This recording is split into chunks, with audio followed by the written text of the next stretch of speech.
雨の日の運転ってちょっぴり心配だよね。いざという時にちゃんと止まれるタイヤ、ウェット A。 ウェット A。 ウェットグリップ性能 A のタイヤなら雨でもしっかり止まれて高い安全性を発揮。滑りやすい濡れた路面でもより安心なやる。横浜。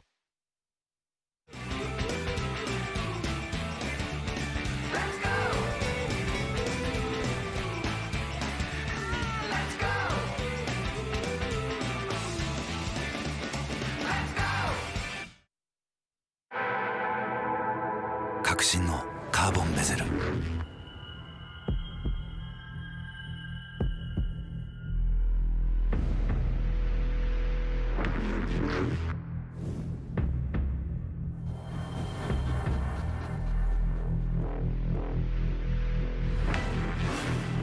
Bluetooth 搭載 G-SHOCK カシオ。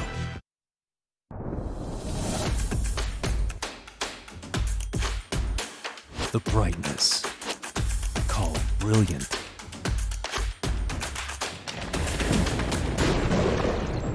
Valenti.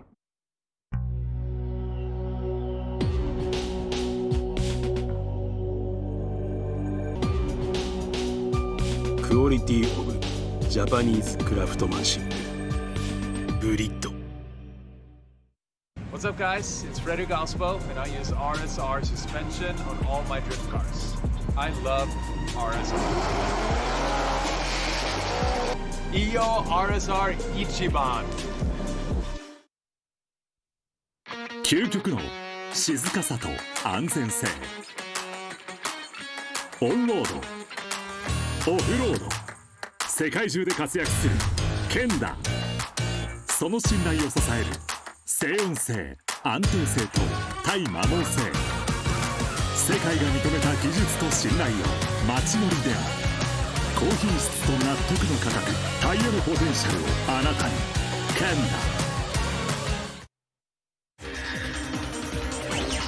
ダ。伝統と革新、小倉クラッチのテクノロジーを凝縮。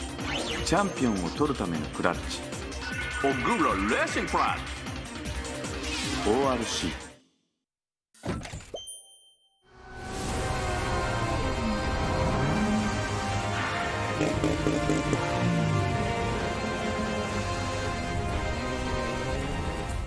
モティー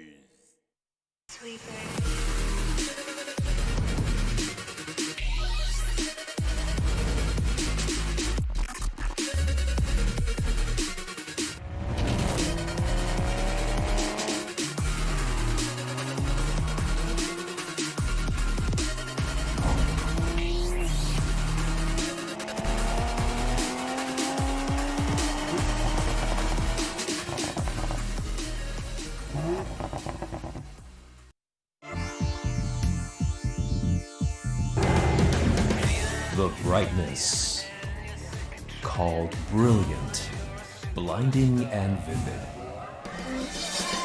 Valenti. ねえねえ、雨の日の運転ってちょっぴり心配だよね。いざという時にちゃんと止まれるタイヤ、ウェット A。 ウェット A。 ウェットグリップ性能 A のタイヤなら雨でもしっかり止まれて高い安全性を発揮。滑りやすい濡れた路面でもより安心なやる。横浜。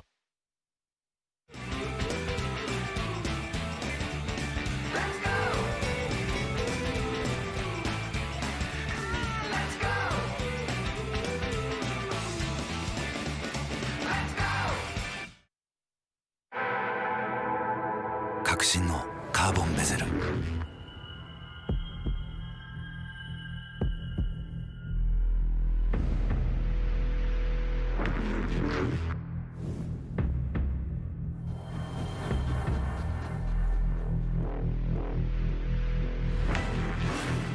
Bluetooth 搭載 G-SHOCK カシオ。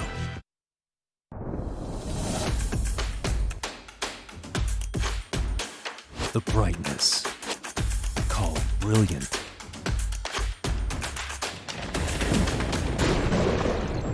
Valenti.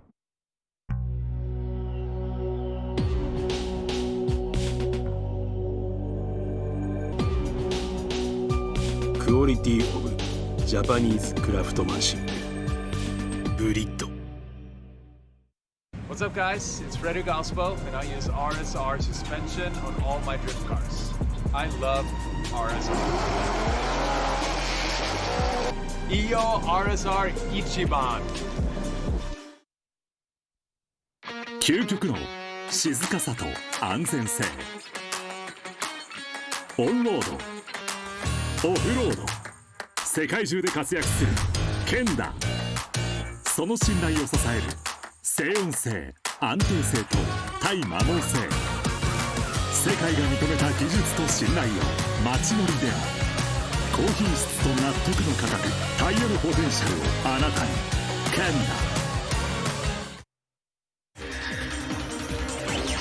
ダ。伝統と革新、小倉クラッチのテクノロジーを凝縮。チャンピオンを取るためのクラッチ、オグラレーシングクラッチ ORC。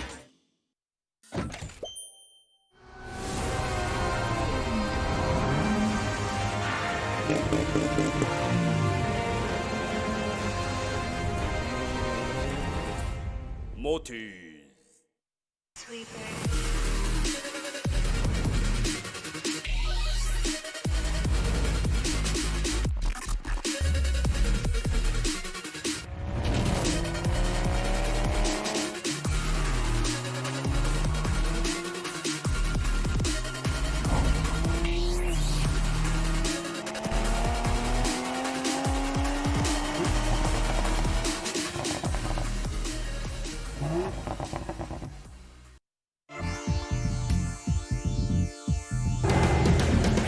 The brightness called brilliant, blinding and vivid. Valenti.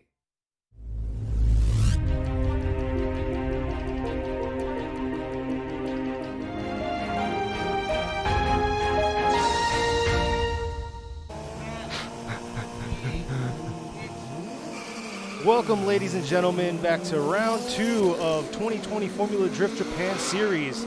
This is the second day. Qualifying was yesterday, and if you wanted to check that out, we still have it's still on the YouTube channel. But welcome to Okuibuki Street Course. Yeah, so we're back. We're gonna watch some cool tandem today, right? Yes. It's going to be a very exciting day. So this is Kenny Harris. How are you doing? I'm Kenny. That's your job. I know. I don't know why you introduced myself. And I'm Robbie Nishida. How you guys doing? I'm one of the judges, and I'll be commentating on this English side of the live stream. I'm very excited for today. Yeah, we already did one day together, so I think we're more used to it. We're getting a feel for each other's vibes, so it's good. But they've had a little bit of practice this morning, and we've seen some good things, some good and bad things. But it's going to be a very exciting day. Yeah, so there's a couple of runs that we saw that were really close, but it looks like everybody's feeling it out. But let's go on ahead and introduce our other fellow judge, Ryan Lantain. Here's Ryan, is chilling. He is remote judging for us this time. He is in Canada, and he is doing his best. It says it right there. I need that shirt too. But Ryan, how you doing? We miss you. And also going out to all the other FD guys who are usually here. Kevin and Ryan Sage. Here. But also, who's going to be helping out with that? Oh, we also have the founder of FD Japan that's going to also be helping the remote judging. It's going to be Mr. Kazu Iwara. Yeah, he's going to be supporting Ryan Lantain. The other judge is going to be Yoichi Imamura, and Ryan Lantain is going to be me. So that's 3 judges. Yes. So going over how we're going to be judging this is going to be a tandem battle. So one car is going to be leading, one car is going to be chasing. After one run, they're going to swap places. The chase car is going to be the leader, and then the lead car is going to become the chaser. And we're going to be watching both of the cars and see who does better on their position. Lead to lead, chase to chase. But let me go ahead and show you guys what happened yesterday. We're going to go over a little recap of yesterday's qualify, the top 10 cars. Top 10, yes. It got really exciting towards the end because everybody just started to pump it up. All right, right here, that's number 13, Yasuhiro Takaki. Very nice smooth run. Number 36, Kazumi Takahashi. And he was actually nice BMW. He was second place in Sugo last yes, year, he was. last event.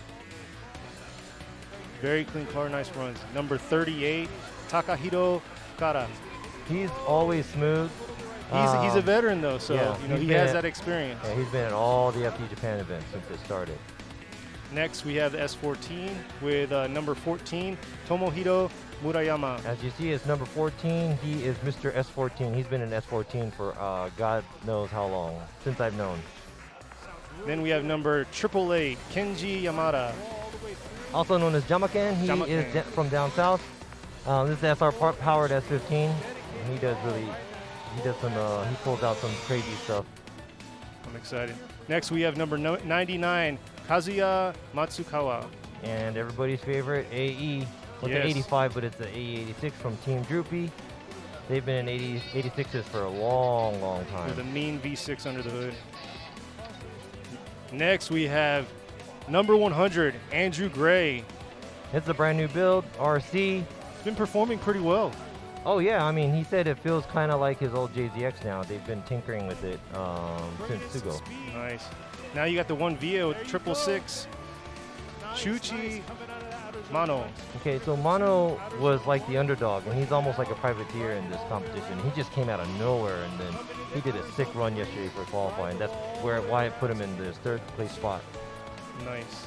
Next we have number 17, Jin Horino. He's also becoming a veteran in FD Japan, and his qualifier runs has always been high. He always stumbles over at tandem, so let's see how he's going to do today. He's been pretty consistent through the last day and everything. Next we have number 8, Koichi Yamashita.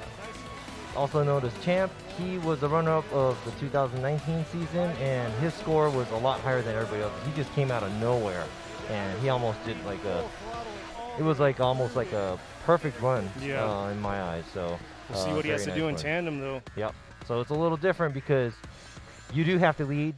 So the lead car does have the responsibility like this. You got to ride the wall, be on the outside of this line, through all the zones and the outside zones. You have to make sure that your bumper is going to be as close as possible to the inner clips. Yes. And we have 2 of them here. Give that ideal line for the chase guy. Yeah, so what we want to see is we want to see a close to a 100-point run for the lead car, and then the chase car has to mimic the lead car as much as possible. Yes. They have to copy every move, every line, every angle, good proximity. And here you go. Here's how we watched the qualifier run. We have outer zone 1, 2, 3, and in between that we have an in clip 1 and 2. You have to make sure that the rear of the car is on the outside zone as close as possible to the outside.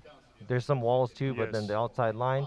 But notice from the start to the actually outer zone 1 how long that is. That's straight all incline climbing up. So it's going to be a very interesting day. Yeah, especially with SRs, 2Js, the power difference. It's not going to be just about power either because you a lot of the cars, a lot of the cars with a lot of torque, you'll be losing traction on the straightaway because you're going uphill.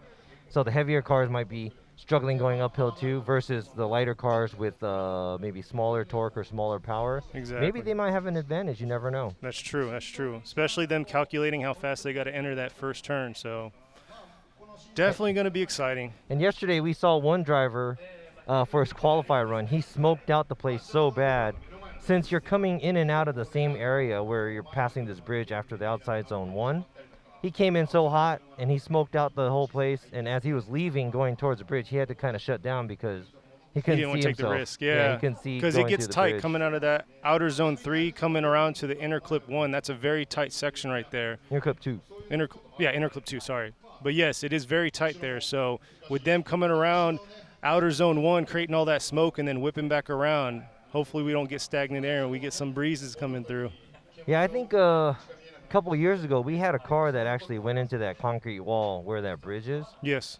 Going down because they had nowhere to go. They were giving chase, and they ended up into the wall. Really? Yeah, and it looked like it hurt the car pretty bad. So. Oh, wow. And on top of that, we got to always remember that on the end or throughout outside zone 1, we have that rock wall where it could eat up your car too. So that's a lot of pressure on the drivers where you got to come up, enter fast with a lot of commitment, but you have to also watch out, use the momentum of the car coming up the hill and the angle to actually try to slow down, try to get on gas and slow down as you have angle going through outside zone 1, or you'll end up in that wall. Speaking of that wall, yeah, I think, or not think, but I know I seen this a car this morning actually suffered a little bit of damage from the wall this morning, but he was able to drive away, not get towed away. So that's a good positive sign. Yep. So the way we are going to do this right now is we have 32 drivers that qualified yesterday, and they're going to have a head-to-head battle today. We're going to go through top 32 first, and we're going to have a short break in between that going into top 16. So now you can see this is car number 8, champ Koichi Yamashita, the runner-up for 2019. He is the number 1 qualifier with a 96 point. He's doing his little burnout and warming up his tires, And then approaching the starting gate. And then chasing him is going to be number 85 with the white S15 you can see in the picture right now, Daisuke Hara. So this is going to be very interesting. Both 2J cars, so, you know, power's there, but the weight difference and size. So we'll see if the S15 can mimic the run. Other than that, it's a very beautiful day. Cannot complain. Not too overcast, got a few clouds around. Weather's pretty nice. Yeah, this place is nice because there's a breeze going through here, even though it's really hot. The sun's coming down, it's really hot, but then the breeze really helps out. And a lot of nature. I love it. Yes. Just being out here just feels really good. It's refreshing. It is. So we should always do rounds like this. Oh, speaking of which, we're in the mountains right now, so isn't this the highest elevation out of yes, all the it was. That's what it was saying, yes. Yeah. The highest ones, highest elevation track that Formula Drift Japan actually competes in. Yeah, so. Or hosts, I should say. Okay, so Hara is not an easy one to beat either, even though Yamashita is the number 1 qualifier. It seems like he has the track down a little bit more, but it's tandems, you never know. Exactly, they're lined up. Looks like they're ready to go, and they're ready to kick us off on our top 32 and see what happens today.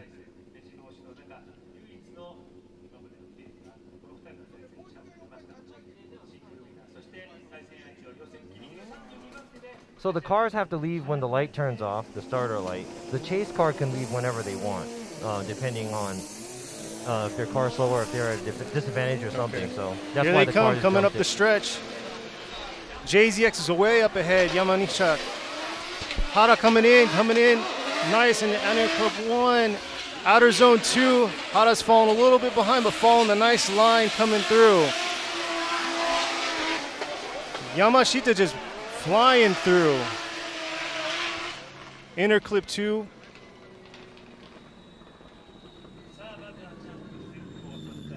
Yamashita had a nice little line there set up for him. Yeah, he was like on the outside line the whole time. It looked like he filled the zones really good. There was a bit of a proximity in between the two cars. Looks like Hara couldn't keep up from the start. But kind of came in and then consistently left that distance. Yes. Wasn't really trying to close in too much. Yeah, so this is the part where you have to anticipate what you are going to sacrifice. And that's where he just pulled away. Yeah, so it's either you have to sacrifice angle, you have to sacrifice the line, or just give up the proximity. And it looks like Hara was trying to do a good job behind the car and mimic what he was doing, Yes. but the proximity wasn't just there. Yes, that's definitely going to take a hit right there. But also, in order to do a great run in order for a chase car to do a great run, they're going to have to be chasing a great lead car. Exactly. And I think Yamashita did a great job on his lead run right now. That was a very textbook style, had enough angle everywhere and ran the outside line all over the place. Tight on the clips. Yes. Very now, nice run. Biggest thing is now we got to see if Yamashita can actually solidify it by keeping a good proximity, keep the good angle that Haru's going to set out for him, and maximize everything he can in each zone. Yeah, so it looks like there's quite a slight speed difference there. So I think that's going to be the harder part, where Yamashita is going to have to concentrate on not correcting behind Hara, because that could really hurt him right now. Because if he does get an incomplete, that could actually send him home after this run. So that can make a big difference there. Yeah, and the nerves can get to you and stuff like that. I honestly think when I was competing, top 32 was the most nervous one, because it was a big difference going into the top 16 intro and being introduced in front of the fans in the live stream, versus after top 32. If you end up going home after top 32, that's it for you for the weekend. So it's a big factor here. So I think a lot of the drivers think that top 32 battle might be the most nerve-wracking. This is the initial top 30, or top 32 is the initial tandeming and actual competition. So that's trying to get that off your chest is one thing.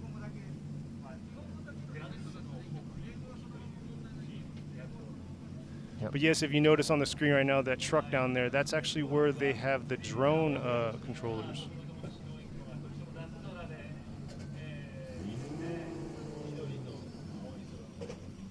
So it looks like the sky is blue, and I am going to knock on wood. I hope everything stays the way it is. Yes. Yeah. And for those of you guys hear that? Because I got my pen. He got his pen back. But I am, I trained myself. I practiced holding a stick. I practiced holding a pen at home and not clicking it. And I'm doing good. All right, looks like they're squared away and ready to go, with Hara being the lead and Yamashita following, or chasing. Here they go.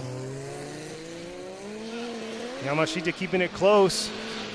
Both initiating real early, coming in. Yamashita right on his back on the outer zone one. Coming in clip one.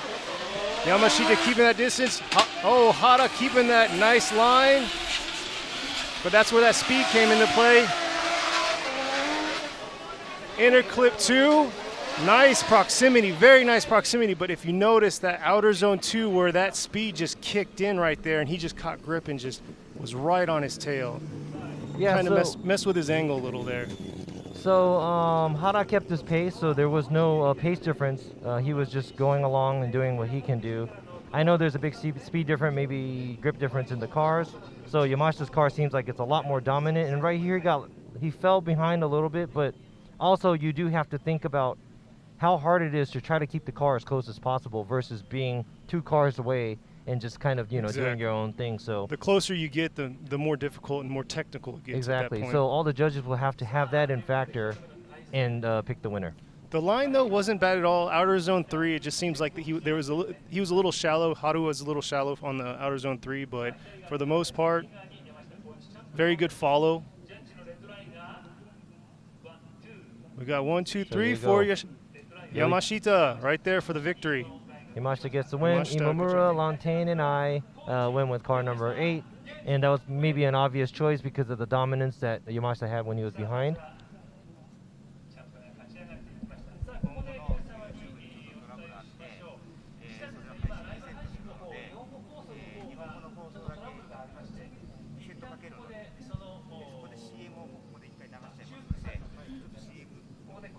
Next, we're going to have... All right, so before we go on to the next battle, we're going to go into a short break. We have to get some stuff situated over here real quick. Sorry about that, guys. Give us a couple minutes, and we'll be right back.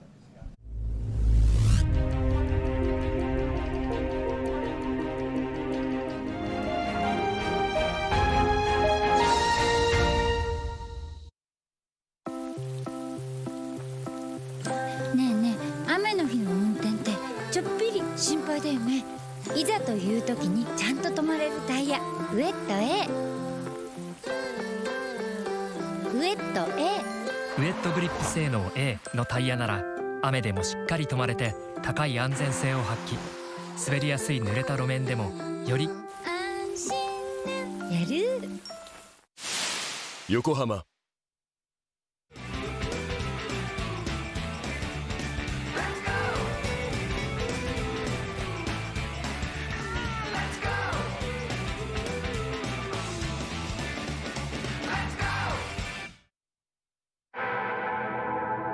革新のカーボンベゼル。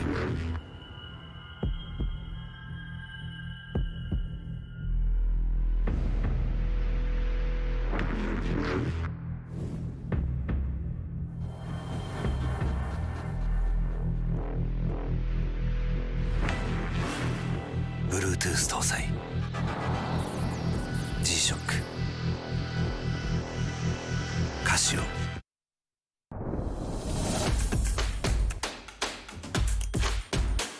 The brightness called brilliant.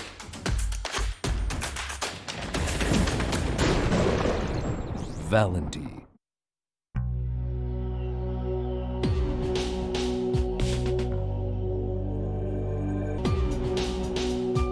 Quality of Japanese craftsmanship.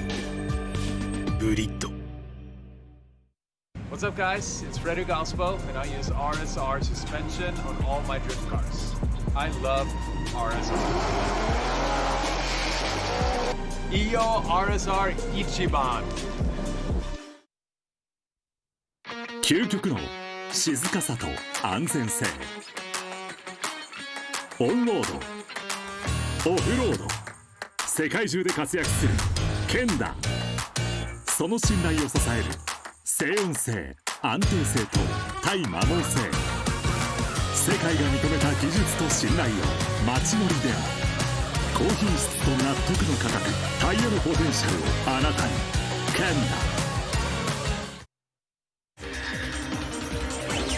ダ。伝統と革新、小倉クラッチのテクノロジーを凝縮。チャンピオンを取るためのクラッチ、オグラレーシングクラッチ ORC。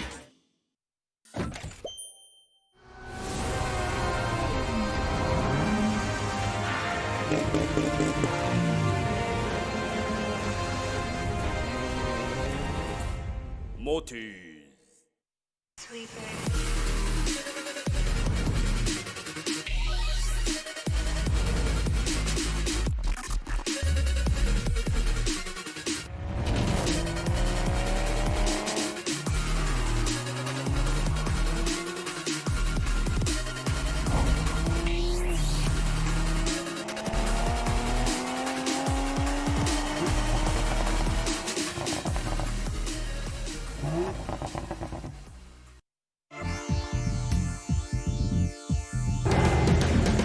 The brightness called brilliant, blinding and vivid.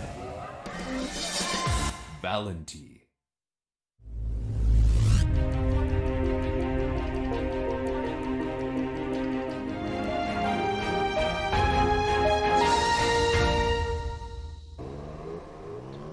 Welcome back to day 2 of round 2 of 2020 Formula Drift Japan here at Okuibuki Street Course here in the Shiga Prefecture. Tandem battles today. Yes, excited. Okay, so this is this one's going to be an interesting one right here. I'm expecting a lot of smoke out of this next tandem. So we got a VR-powered S15 driven by Ueo. Yes, and then we have a 2J powered S15 S15 driven by Kunihiko Teramachi. All right. Sounds good, huh? I'm getting better and yeah, better. It's kind of funny. I love giving people a hard time when they have a hard time pronouncing Japanese names, but I mean, that's normal. Hey, it's all part of the fun right there, I guess. But yesterday I caught Kenny, he couldn't say techno, and that's English. Everything else was Japanese and it just kind of fell into the mix, so. He's like struggling saying tech. It's techno. And that's with. Yeah, that's with exactly, after that. yep. Oh, okay. All right, so let's get back to this battle. Will, amazing driver. He took the win last event at Sugo. Teramachi is upcoming young driver, very aggressive. They both came close, 16 and 17 in the qualifier. So we have Ueo leading and we have Teramachi as the follow or chase. Ueo coming in real hot. There he is, hits that, maximizes all that outer zone 1, coming in, throwing all that smoke out. Teramachi just getting lost in that smoke. coming out of outer zone 3, smoking them out. Definitely can see the power difference there. But that outer zone 2, Ueo was all over it.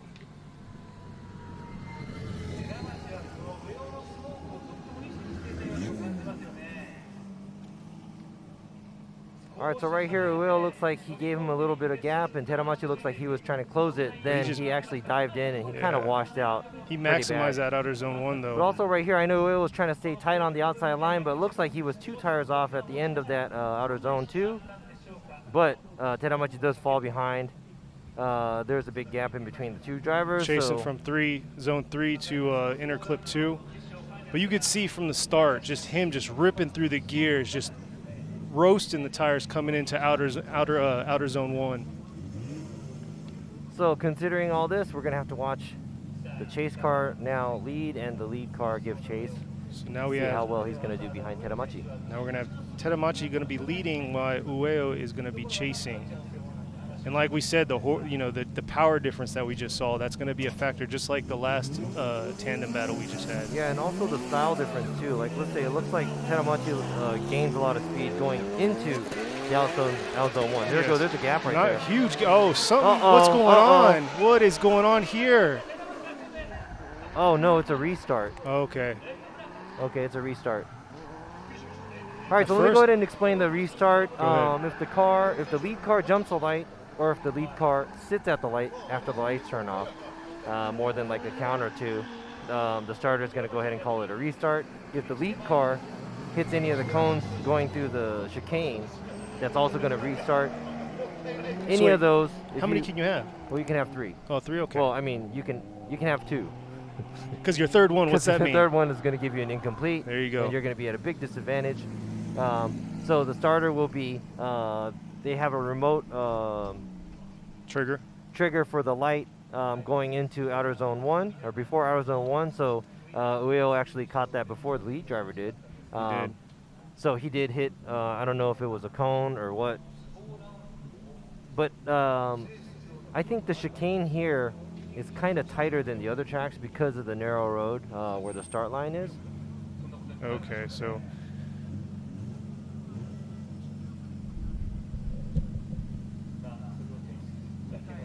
we got both cars lined up, ready to go. See how this one's gonna go this run.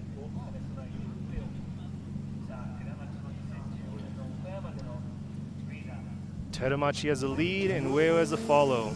Ueo's in the red S15. We'll start. All right, so it looks like he took it easy coming out the gate. There they both go. Teramachi's got a nice gap. Nice Ueo coming in. Ueo's closing that. Oh, wow. Something happened there. Teramachi taking out, maximizing all of outer zone 2 with Ueo with nice proximity. Just throwing out some smoke. Very nice proximity and angle, mimicking everything Teramachi has to offer. Wow. You can see how Teramachi snagged one of those banners, but he rode that whole outer zone 1 and a little bit, he watched a little outside, too much outside of it. Oh yeah, well that's his style because when he was chasing too, it looks like he washed out and maybe that's the way the car is set up right here. If he would have initiated a little bit earlier, that would have been like perfect for him on the line. He would have tightened his lineup right there. Yeah, but after him slowing down there because he was washed out on the outside zone 1, I think he was finding grip to get back into it. Ueo was able to catch up and he is not letting him go. See the proximity that Ueo has right there. Nice, yes. He is on slightly a smaller line than Teramachi is, but still the proximity was right there and he did not let him go. Now we're gonna go back to what we are thinking. Or the judges. I can't say the judges because I'm one of them. You are the judges. We got to see what the judges think. What the overall score is. Oh, for the last 2. But notice Smoke's still trying to clear the air. So yeah, yesterday during qualifying, Ueo was actually the one that created the smoke wall that he couldn't get through, and he was like, "I'm not risking it. It's not worth it." So that car definitely throws some smoke. That VR38 power.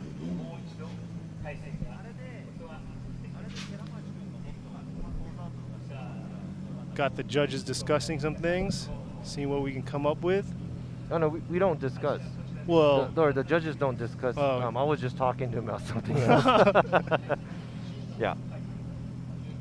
So that's the cool part. You know, the judges actually have their own thoughts and they go ahead and punch in what they think. Because they have you guys have your own thing exactly. to watch. We don't. We try not to talk about it because we don't want to have, how can I say it, share your thoughts with each other, unless it was like, oh, is it an incomplete, how many tires off it was, was there contact or not, you know, stuff like that. Definitely. We talk about. But the other stuff, that's why we're here. We have to bring in, or, you know, give everybody our 5 cents, whatever, and we talk about it afterwards. And then sometimes, you know, each of the judges would be talking about something totally different, and sometimes each of the judges are think that something is stronger than the other. But that's, you know, that's why we're here. That's why there's 3 judges. So it's never going to be a one-way. It's either going to be one car. Not one person's making the call. Yeah, one car, or it's going to be one more time. All right, let's see what Yoichi went with. Ueo. Ryan went with Ueo, and Robbie Nishida went with Ueo. So Ueo taking it on that one. Yeah, so Ueo's lead run, he did dip a few tires off at the outside zone 2. It was not the cleanest run, but Teramachi did wash out on the outside zone 1 twice, and also gave him a chance for Ueo to catch up. And Ueo had proximity. So that proximity is real nice, yeah. Coming out of outer zone 2 to the inner zone, or outer zone 3 all the way around. But like you were saying, he won the last event that was at Sugo, so see what he has to offer.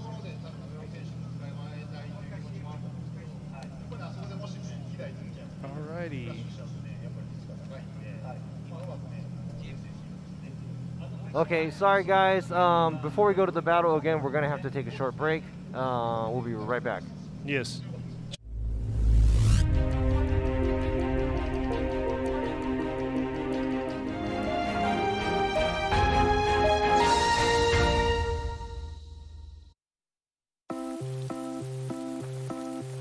ねえねえ、雨の日の運転ってちょっぴり心配だよね。いざという時にちゃんと止まれるタイヤ、ウエット A。ウエット A。ウエットグリップ性能 A のタイヤなら雨でもしっかり止まれて高い安全性を発揮。滑りやすい濡れた路面でもより安心なやる。横浜。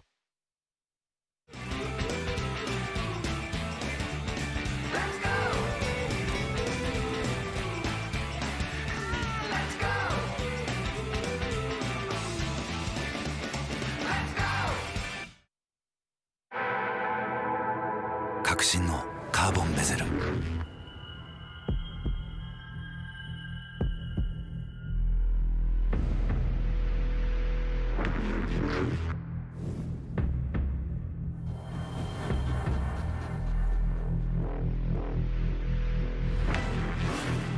Bluetooth 搭載 G-SHOCK カシオ。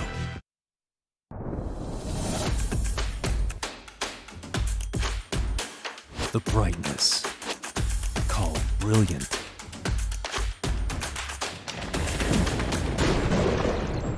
Valenty.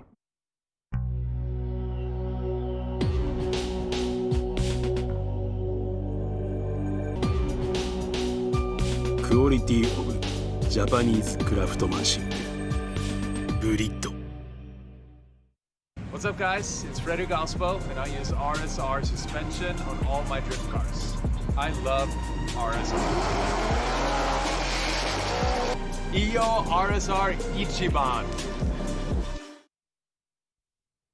究極の静かさと安全性。オンロード、オフロード、世界中で活躍するケンダ。その信頼を支える静音性、安定性と耐摩耗性。世界が認めた技術と信頼を街乗りで高品質と納得の価格、タイヤのポテンシャルをあなたに。ケンダ。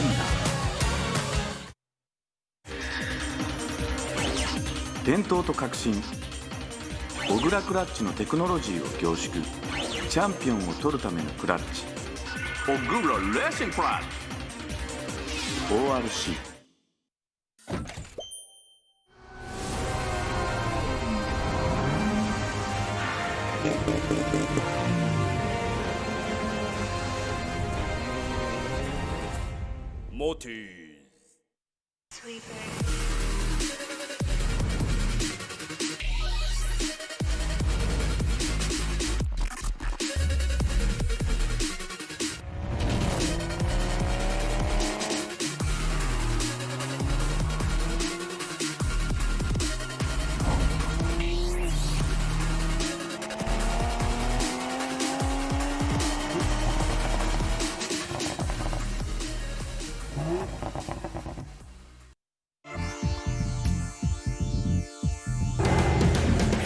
The brightness, called brilliant, blinding and vivid.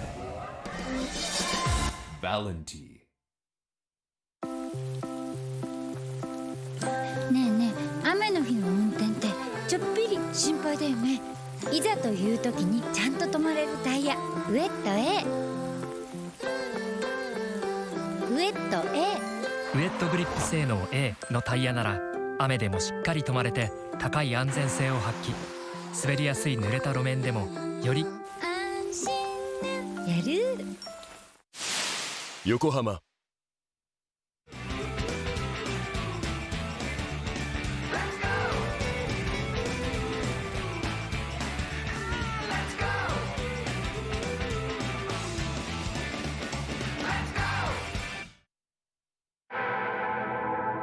革新のカーボンベゼル。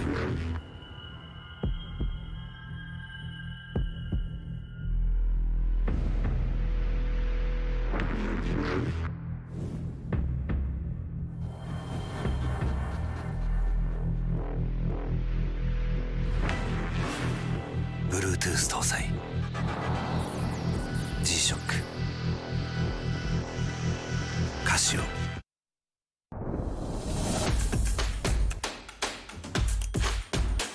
The brightness, called brilliant.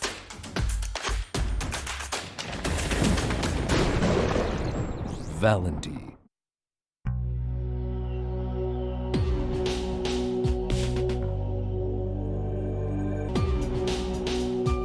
クオリティオブジャパニーズクラフトマンシップブリッド。 What's up, guys? It's Frederick Ospo, and I use RSR suspension on all my drift cars. I love RSR. Iyo RSR Ichiban. 究極の静かさと安全性。オンロード、オフロード、世界中で活躍するケンダ。その信頼を支える静音性、安定性と対摩耗性。世界が認めた技術と信頼を街乗りである。高品質と納得の価格、タイヤのポテンシャルをあなたに。ケン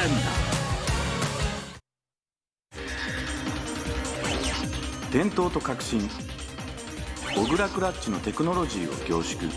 チャンピオンを取るためのクラッチ、小倉レーシングクラッチ ORC。And we are back here at Okuibuki Street Course for the 2020 Formula Drift Japan Series Round 2, Day 2, tandem tandem competitions, head-to-head, top 32.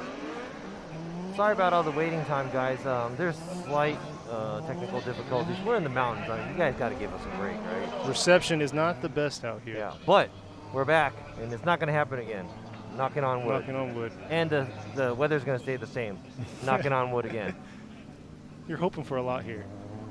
I mean, I don't ask for much. You have to have, positive vibes. That's Exactly. better. There you Yep, go. yep. Positive vibes. I believe that. All right, so the next battle is going to be car number 38 Fukada and car number 93 Ito. They're both JZX 100s. It's going to be a JZX battle, both 2J power. And one is a veteran, and Fukada is also the tallest Formula Drift Japan driver, and he's Japanese. Is he taller than me? I think so. He said he's like 190 centimeters or something. So. He is. And also Ito is, I think this is his second year going into this competition, and he owns a shop down in Chiba, I believe, called Ito Auto Service. Here they See go. what's gonna happen.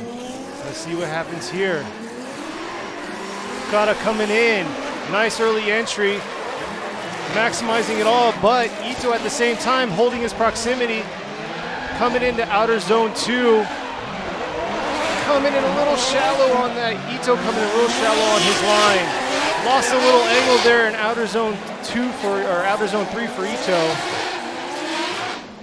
Overall, Ito was like in and out, trying to keep his line, but his line seemed real up close. Yeah, but look at here, Kenny. You're going to have to concentrate and see what the lead car is doing too. Number 1, Fukada, right here after he makes the initiation, instead of leaving here smoothly, he gave it that little kink, leaving outside zone 1 that could have thrown the chase car driver. Number 2, he went in deep at the beginning of the outside zone 2, and after that he kind of left it a little early. So that could be affecting the chase car as well. True. So I would say the lead car maybe had like a very average lead run. Yeah, then Chase, yeah. It just, I think the biggest thing that I saw was coming into inner clip 1 and going into outer zone 2 whenever he flicked it. It seems like he flicked it too hard, causing him to shallow up a little. But now we'll see what Ito has to do as the lead while Fukada is going to be chasing. Here they come up the long strip. Ito coming in, initiating. Nice angle there on the initiation. Fukada trying to keep up and follow. Ito maximizing everything he can. Once again, Fukada did the same thing right there. A little shallow, but coming around outer zone 3. Into inner clip 2. They both had the same like proximity like to one another throughout both runs. But let's see what this replay has to show. Early initiation right there. Coming in. Didn't even hit the outer zone 1. Outer zone 2, real shallow there also. Causing Fukada to lighten up on his outer zone 2 right there. This is a very, very close one. Here's some drone footage. Coming around, yeah, real shallow there. But yeah, it looks like Fukada had a better line on the outside. But at the same time, Fukada looks like he's diving in very deep, or a lot shallower. But that was same almost mimicking is what Ito did on his chase. Real shallow in outer zone 2.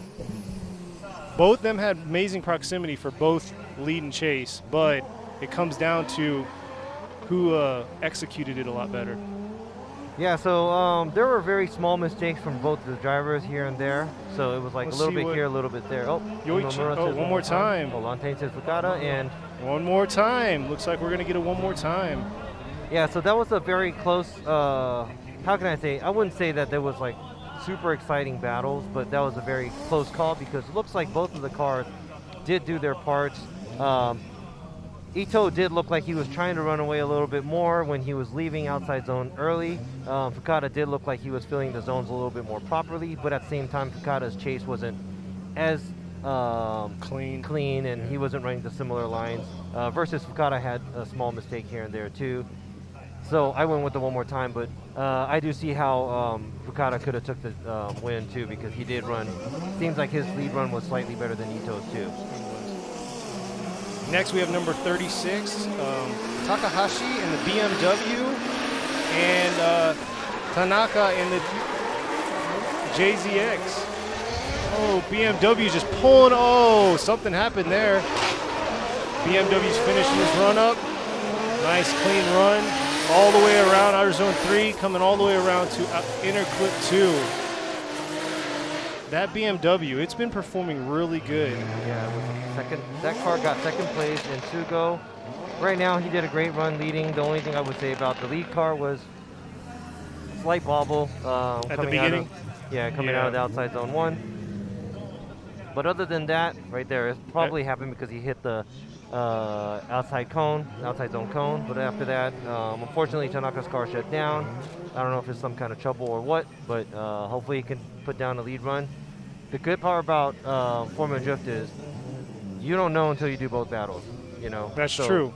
He could have Because got he could wash out, or something could happen to the lead car when he's chasing, and that could be a one more time. You never know. vice But versa, yeah. if both cars do not complete their chase runs or their lead runs, or the lead runs, I'm sorry, the chase runs. If both cars don't finish their chase runs, we would have to actually compare only the lead runs to see if there's a winner or one more Or time. one more time it. All right, here they go with Takahashi following and Tanaka leading. Uh-oh. Something happened right there again. Oh, no, wait. It's a Oh, it was flag. okay. So it's a restart. Got a little nervous there. Yeah, but I'm excited to see this followed by the BMW with Takahashi. So yeah, the key to not getting rear-ended, I think I've seen it in the States ones too, but then when the lead car kind of halts really fast, and the chase car doesn't you're even right know, on then him. you just kind of rear-end them, and we don't want that either. So the lead car has to gradually slow down. Especially when you're focused to just go, go, go. Yeah, especially on the straightaway, man. Just think about it. And Everybody's just on it, you know. And uphill too, so you don't want to let that. You don't want to let that lead car go when you're chasing. So you're on it. So you're giving it everything to keep up with them. all right, they're lined up. One strike, but they're all lined up, ready to go. Let's see what Tanaka has for the lead. I think the first and only 3 strikes we had in FD Japan was here. Oh, really? Yeah. Hit the cone 3 times. It's a tight. Ooh, it's a tight one. It's another one. He hit the cone. Tanaka hit the cone again. Like you were saying earlier, this is a very tight chicane. It is. But I think this chicane works really well because it keeps the lead driver from just like taking off. You Exactly. know? And the reason why it's there is so that it'll give the chase car room to give good chase, to stick to the lead car, even if there's like a grip or power difference. Even though all the cars right now are all high powered, a lot of grip anyways. It's serving its purpose so that we see something very exciting and no just runaways on this. Exactly. But actually, Tanaka was the one that actually went into the wall earlier in the quick practice they had this morning. So. Oh, okay. So yeah, maybe he has some kind of trouble with his car. I hope not. Yeah. But I mean, Takahashi, he comes to play. So. Yeah. All right. And I gotta say, Tanaka's car, it's a brand new build for this year. Yes, it is. Takahashi's car, a brand new build for this year as well. Here they go. All right, here they go. Takahashi for the follow. Oh, pulling away from Takahashi. Tanaka initiating, coming in and enters clip 1. Nice line, coming all the way around, maximizing all of outer zone 2. But Takahashi right there on his rear side. Coming around, enter clip 2. So Takahashi came in, and after outer zone 1 came in and just kept his zone, proximity pretty good. Yeah, so Tanaka did shut down mid-run on his chase run, so this is going to give him a big disadvantage. He was not able to fill the outside zone 1 right here too. Well, he did a pretty good job on the outside zone 2, but he didn't get so close on outside zone 3 right there too. So. And then you saw what is it? Takahashi is right there. And Takahashi kept his same angle that Tanaka laid out. So. Yeah, and this is where you have to watch out too. Going back to talking about rules, even if you have the big advantage if the other car shut down or something happened to him, if you don't give chase, if it looks inactive, the judges have the right to give the chase car inactive chase. Okay. That could give him a 0 as well, and that could bring you back to square 1. They got to keep it interesting throughout the whole thing. They Yeah, can't just expect, yeah, I got this. I got this, yeah. So Takahashi did a good job staying fairly close to Tanaka. Oh, there you go. All 3 judges for Takahashi right there. Takahashi gets the win. And too bad for Tanaka. It looked like he was on fire this weekend too, but it looks like he is having difficulties with his car. Hopefully he comes back stronger next round. And congratulations to Takahashi. Yes, congrats. Very exciting seeing that BMW.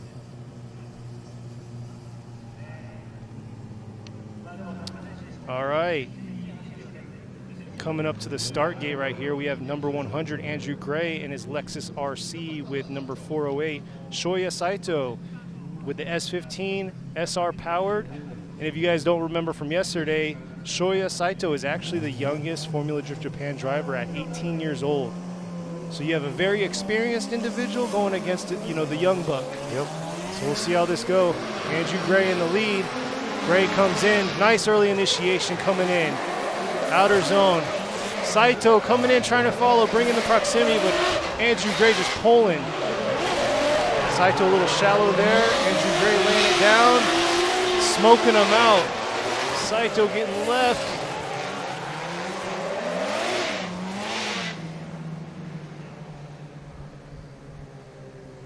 Overall, that was a pretty good run for Saito from yesterday to today. But he's definitely going against a very good competitor. Yeah, and that could be the key sometimes. When you chase a really, really good lead car, that'll actually bring you to places that you never even thought of. Makes you maximize your skill or your level. And then this sometimes we see battles where the more dominant car leads and then the chase car isn't, but at the same time they start doing better at that round. Okay. So this is where it's important to be chasing good drivers at practice too, so you can actually find out what your limits are by chasing somebody else that's more experienced. Exactly, but at the same time, being a lead against an experienced person is another thing. You have the pressure of running your 100-point line or 100-point run. So we'll see what Saito has to do right now. Saito coming up,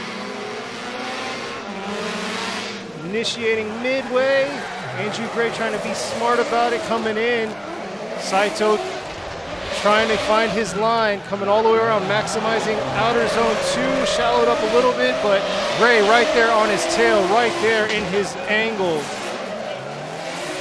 Keeping, right on him to the end. Woo! So that was a definitely textbook way of chasing. A little bit more proximity would have been better on Gray's end, but Gray did match his line and angle throughout most of the track, which was amazing. And I think Saito held his own when he was leading. He did a great job leading too. He did right here in the outer zone too. You'll just see Gray just literally mimic his angle and everything. Right there. This is textbook chase. But at the same time, Saito was doing great too. So he was. He did fall behind. When Saito was chasing, he did fall behind. And Andrew Gray did a great job leading too. So we'll go ahead and see what that really wasn't a bad tandem battle. Yeah, and I think all right, we got Gray from Yoichi, Ryan, and Robbie for Andrew Gray for the victory in the RC. So I know Gray won. Andrew Gray did win this one, but I think Saito should have his head up high. Yes, he did a very good job. I mean, that's amazing, being out there competing like this, What were you doing when you were 18? Figuring my life out, I still don't have it figured out. Yeah, same I'm here. 42. That's true, but that's true. That's being on this level, at this competition level. It's pretty crazy. But he has a very bright future for everything. Yes, he Starting this early, getting the experience in, he's going to be that veteran in this league. Okay, so let's go back to the one more time battle of Fukada versus Ito. It was a close call. Here they go. And you have Fukada as the lead coming in. Nice early initiation, trying to hold it out. But Ito just staying on his door, closing it in, a little shallow on that. All the way around. You know what, I think What's looking that? at the earlier one more time, Ito kind of stepped up being more closer. He was on a smaller line, but at the same time, he was closer. His proximity was right there, yeah. You were definitely right on that. But also, Fukada was doing his own thing. He was giving lead. He was fairly close to most of the outer zones. So I would say a very average lead run. It wasn't super exciting, but it was, he laid it down for Ito to follow. So, like I said earlier, for a car to give good chase, you have to have a good leader. Definitely right on that. Now we're flipping the script here. We have Ito as the lead and Fukada as the follow. Or the chase. Fukada as the chase.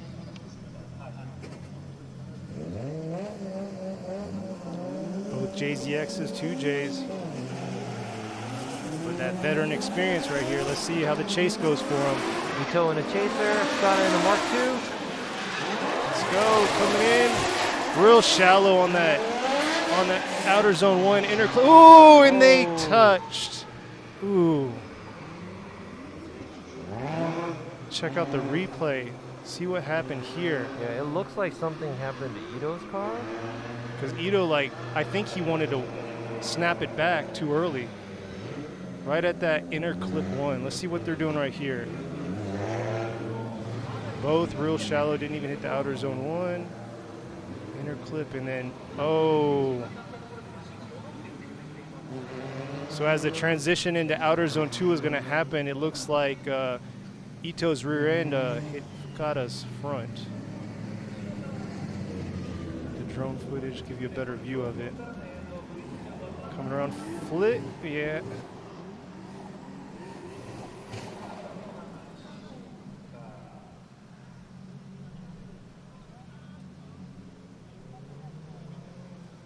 Really looking into this one. All right. Yeah, we're gonna have to check out a couple of replays.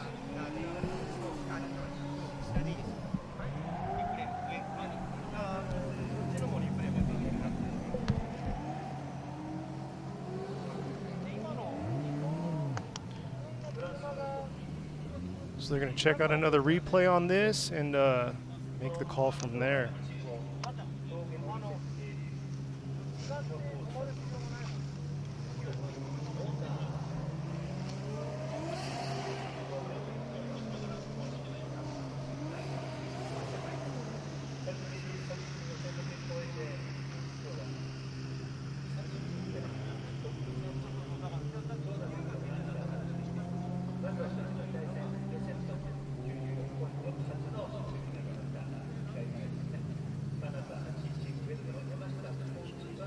So those of you that just tuned in with us, we're going over with the one more time between Fukada and Ito.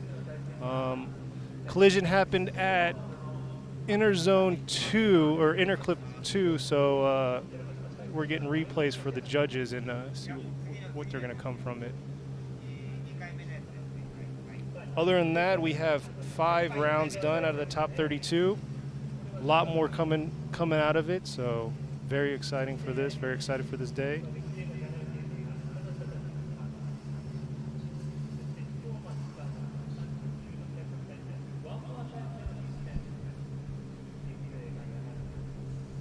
See the replay right here, coming in, inner clip 1, and then he whips, ooh.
All right, sorry guys, we were discussing what was happening on track right now, but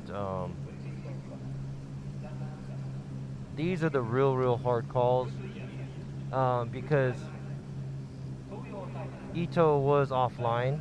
He did go wide after outside zone 1. Okay.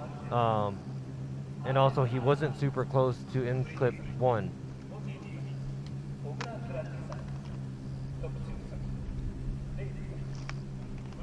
Here's another drone footage right here. He's real outside right there and then didn't get into the inner clip one.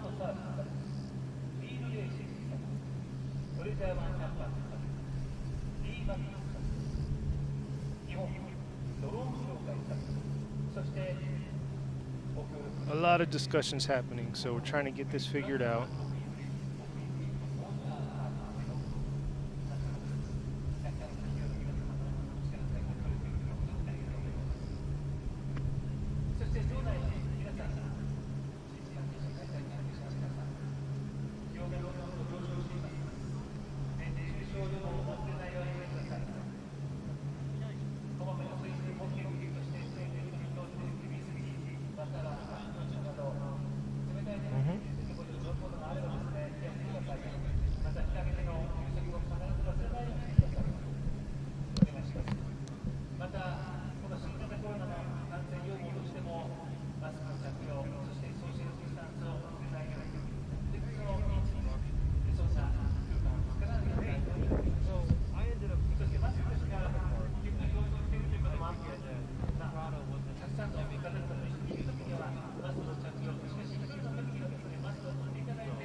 Earlier I saw a lot of messages where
All right, so got the judges coming up with what they're coming up with.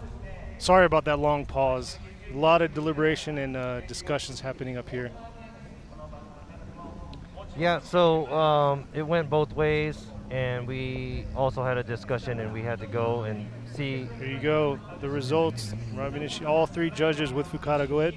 Okay, so the reason why we went with Fukada is because Ito, number one, was way offline coming off of out zone 1, and it was a tricky line going into out zone or inner clip 1.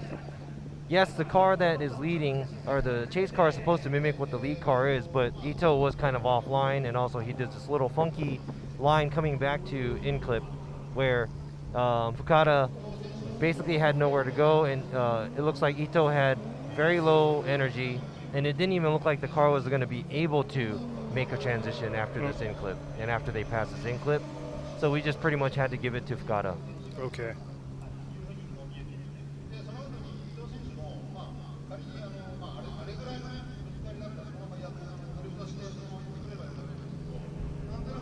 That's the biggest thing, trying to stay in that right line to maximize not only your points, but if a situation like this happens. Yeah, this is really tough. I really hate, this is the only part I hating other than sitting up here and being able to watch everything from the best seat. But having to make decisions like this, we would just have to go with what we see, you know, and then things could happen behind the scenes. Something could really happen, but that's why we're judging. And that's why we're here for judges, where we have to give you what we think, what we see. Exactly. So this is a very interesting battle right here. Kusaba and Tamagawa, both Supras, new and old. Whoa. You got Kusaba coming in real hard, coming in. But nice proximity by Tamagawa. Tamagawa coming around. Ooh!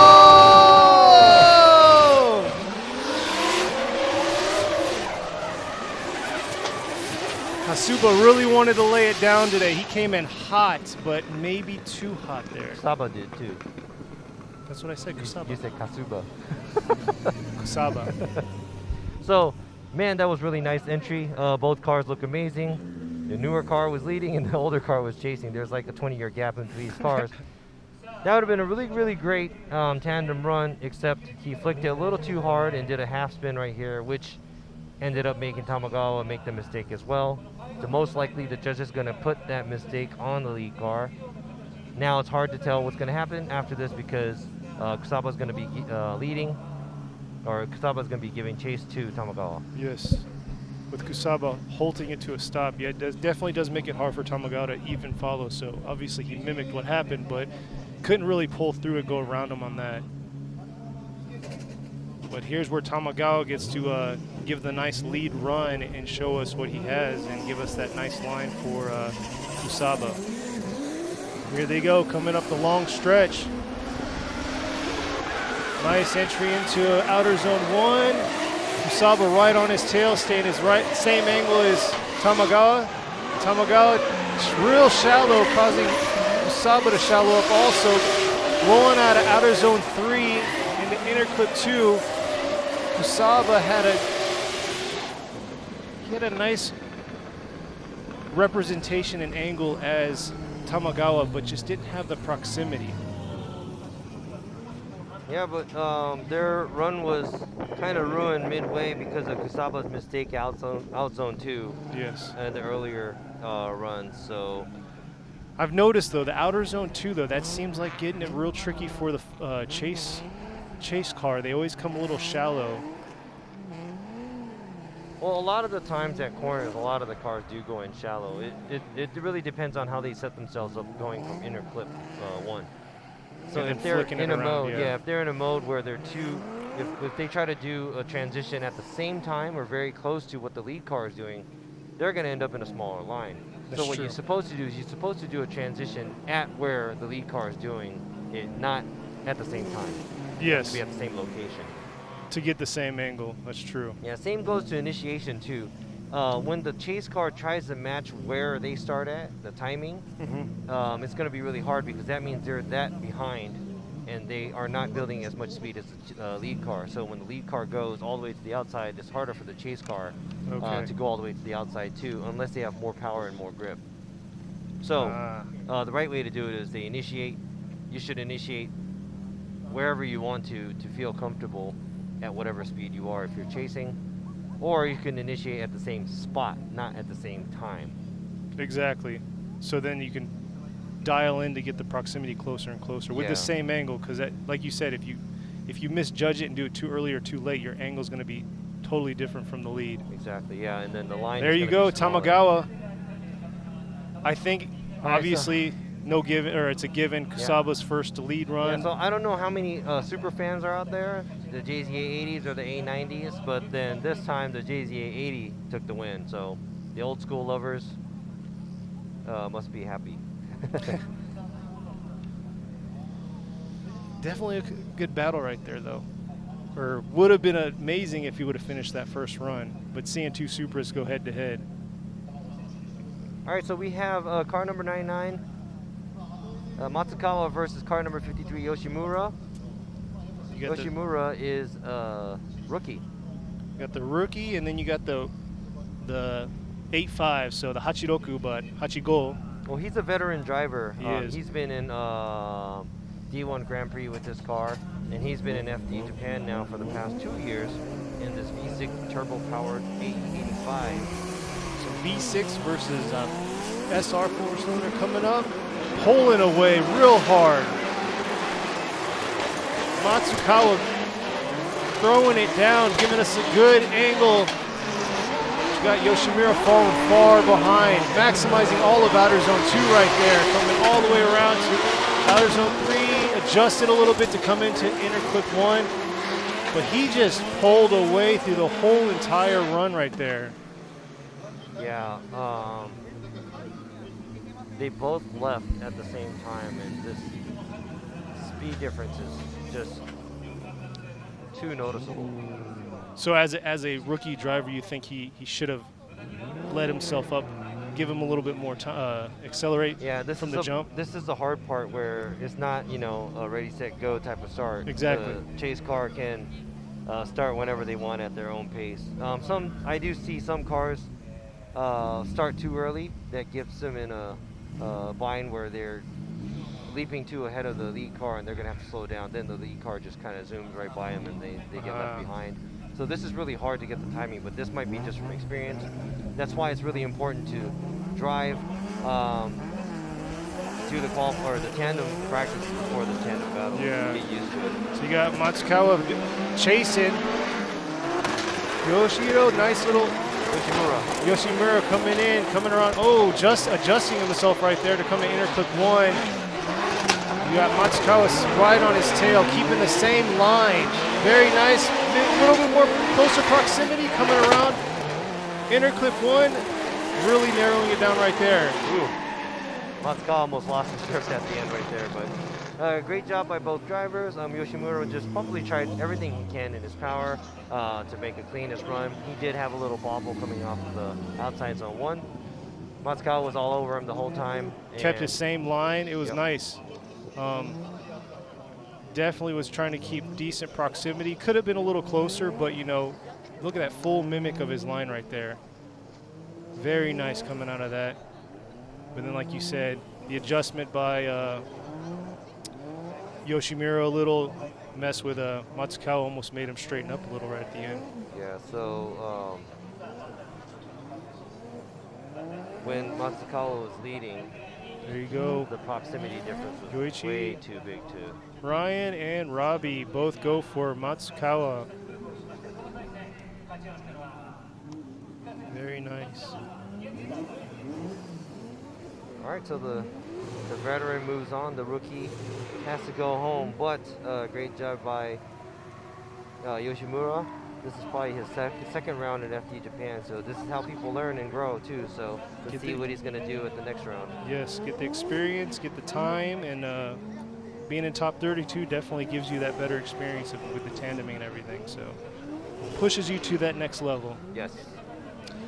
Next, we're going to have number 90, Shinji Minoa, and number 19, Yuichi Amagai. So both of these cars are brand new cars for this season. And they JZX S15, yeah. So they both debuted in Sugo. They both, I think, ended up going or leaving at top 32, I believe. Yes, yes. So maybe the whole getting the car, shaking the car down, getting used to it, new chassis, and this and that might be a big factor in these guys. But they both don't have excuses now because both of the cars are new. Both the cars are here at the second round. And both of the cars have been in the series for quite a while, too. They have. This is nothing new to them, that's for sure. Yep. All right, you got Minoa as the lead. Amagawa as the chase. Coming in, Minoa, nice early initiation. Coming into outer zone 1. Minoa doing a nice lead run. Amagai trying to close in, but keeping very his distance away.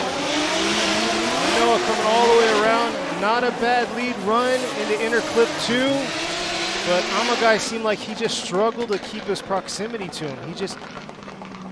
He stayed his fair distance away from him. So I think the lead car did a great job on his lead run.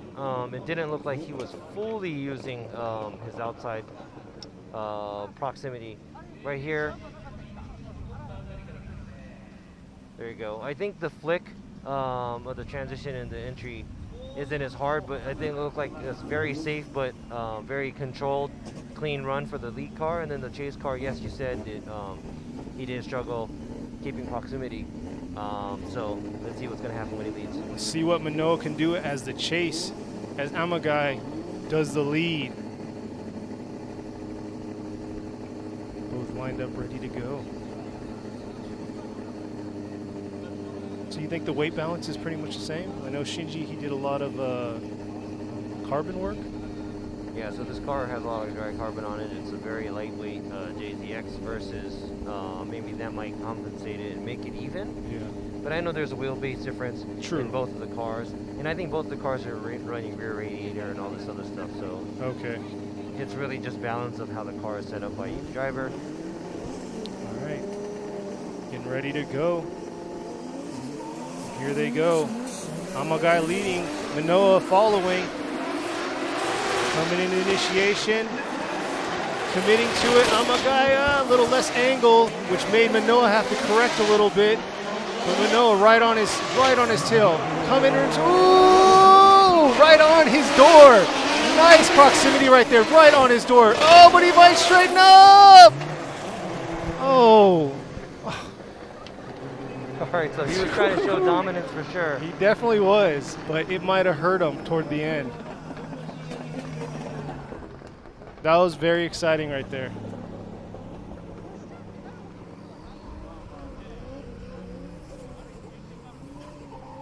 Right there, Amagai didn't feel that whole outer zone right there, causing Manoa to shallow up on his part. But then he shallowed up right there, but right on his door, just. Well, you know, a great job. Great job to Amagai not stepping down. I know he was getting a few door taps here and there, and it looked like it was upsetting the lead car's movement. Yeah. And also a great job with all the proximity that Minoa was giving. Here you But go. it looks like Amagai came Yoichi short. with Manoa, Ryan with Manoa, and Robbie with Manoa. That's what I like to see, though. That door-to-door, you know. Yeah, that was a good chase run as well. He could have backed off a little bit too, but I think Amagai held his. He kept the car steady because if something would have happened to Amagai's car, Yeah. that would have been on the chase car's fault because he was pushing a lot of pressure on him.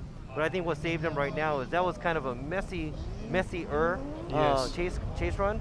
But then Amagai's lead run was not so nice. He did not go all the way out to the outside zones. Outside zone He 2. came very short. And then his entry was a little weird where he entered a little too early, slowed the whole pace down a lot for the chase car too. It almost looked like Manoa, though, at outer zone 2 was coming too shallow, so he's like, I'm going to make up for this, and I'm going to ride his He door just the rest stepped of the on it, way. Yeah, he's exactly. like, I got to make up and get these points in the books. I guess sometimes you just got to go. You just got to do it, Exactly. right?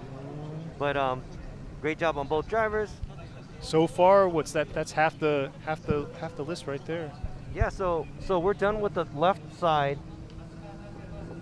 The first 8 battles.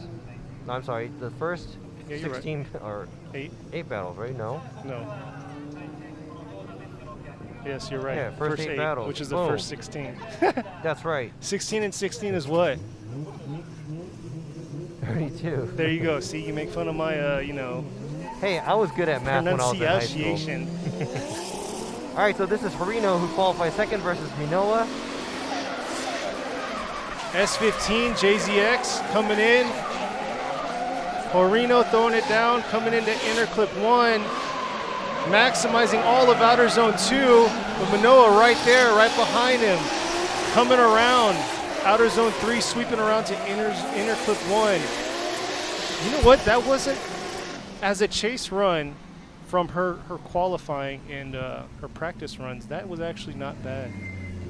It's like I was saying earlier, a lot Yep. of these guys, they start to chase, and that's when they kind of realize what they have, what they're capable of doing, and they realize it as they're going on during the battle too. But that first right there, that first initiation, it just no commitment. She wasn't Yeah, committed it to wasn't fully committed. fully and desiring. I think to get in Harino there. did a great job just doing his own thing. Very smooth run. Doesn't look dangerous at all. It looks like textbook lead run. He filled the zones. Enough angle for everything. So great job on both drivers. And let's see what happens once they change places. So now Manoa is going to be the lead run as Horino is going to go ahead and chase. So let's see what she's going to lay down. So yes, as if you didn't realize, Manoa, that's husband-wife combo right there, both in JZXs. I'm not just reading the same name. All right, here goes the start. He gave her a big gap. Manoa going, giving her. Uh-oh. Initiation. Let's see what she can lay down as the lead. Pretty nice into outer zone 1, coming to inner clip 1. Nice, right on it, right in that full wall. Oh, little shallowed up big time, causing her to be real shallow in outer zone 2. And And Horino just giving her that huge start from the jump. Seems like it kind of messed with his proximity a little. I think he wanted to just either get a feel of her line or I'm not 100% sure. There you go, right off the jump, giving her a huge gap. And not making up for it too much. And then she cut outer zone 2 real short, causing her outer zone 3 to be almost obsolete. Coming all the way down to inner clip 2. But his proximity from the jump to the finish, he kept that wide gap, so.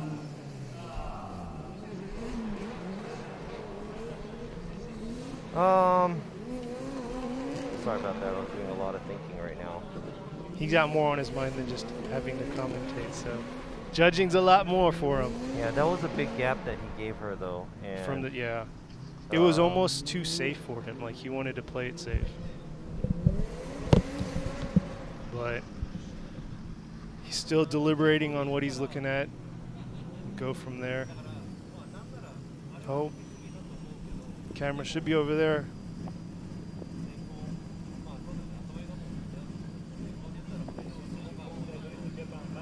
But yes, you are tuned in right now with round 2 of the Formula Drift 2020 series here at Okuibuki Street Course, also known as Okuibuki Ski and Snowboard in the Shiga Prefecture. So this is a very nice area during the winter time to come out and ski and snowboard, so definitely awesome.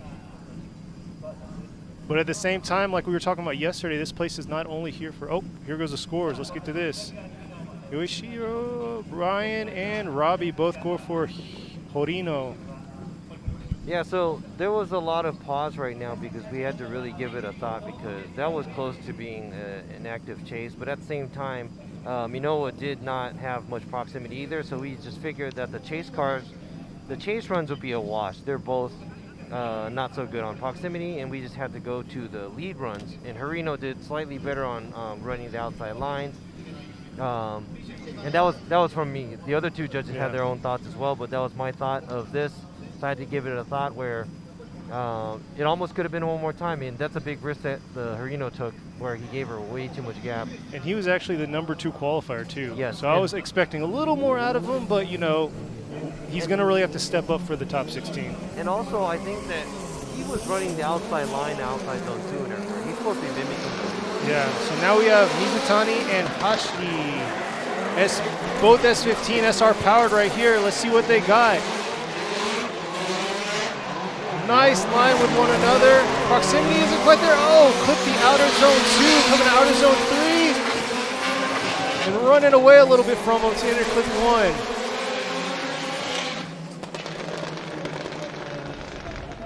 1. Man. That sounded good, but the proximity again, that's going to be a key factor with this, especially whenever it comes to Mizutani doing the follow here. Yeah, so Mizutani, watching him from qualify, he looks like he's getting better and better every time he goes out and makes a run.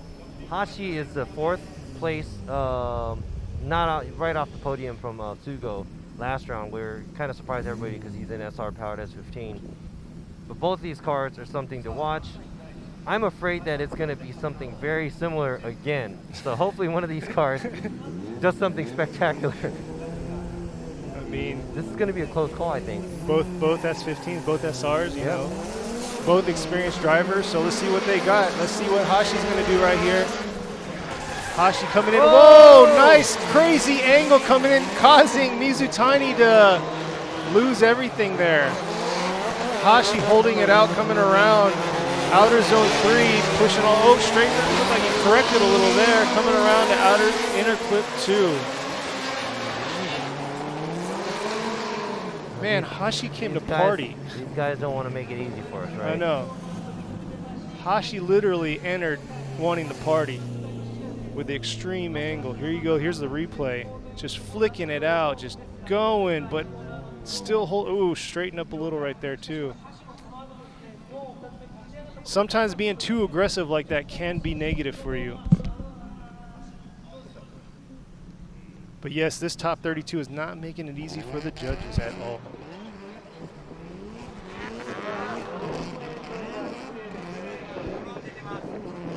we got the drone footage right here. Flicks it right there. Ooh, had a correction, huge correction. And then he didn't ride the full outer zone 1. Came into outer zone 3, riding all the way around.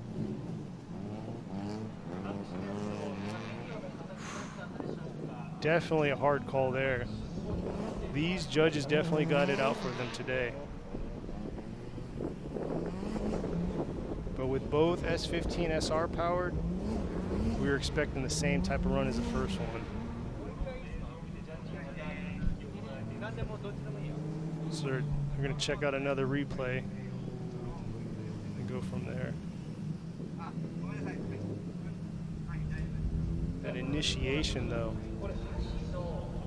just maximizing the full outer zone of outer zone 1. Looks like they're getting it together.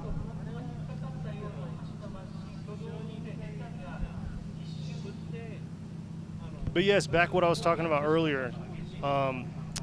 Okuibuki is also, they also host other things like Gymkhana, motorcycle racing, stuff like that. Not just the Formula Drift Series here for Japan, but they also host other smaller events. And you can notice by the different lots that they have set up, you can kind of set up your own track out here.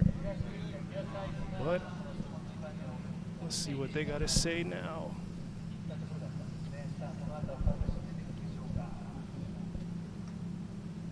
What you got for us, Robbie?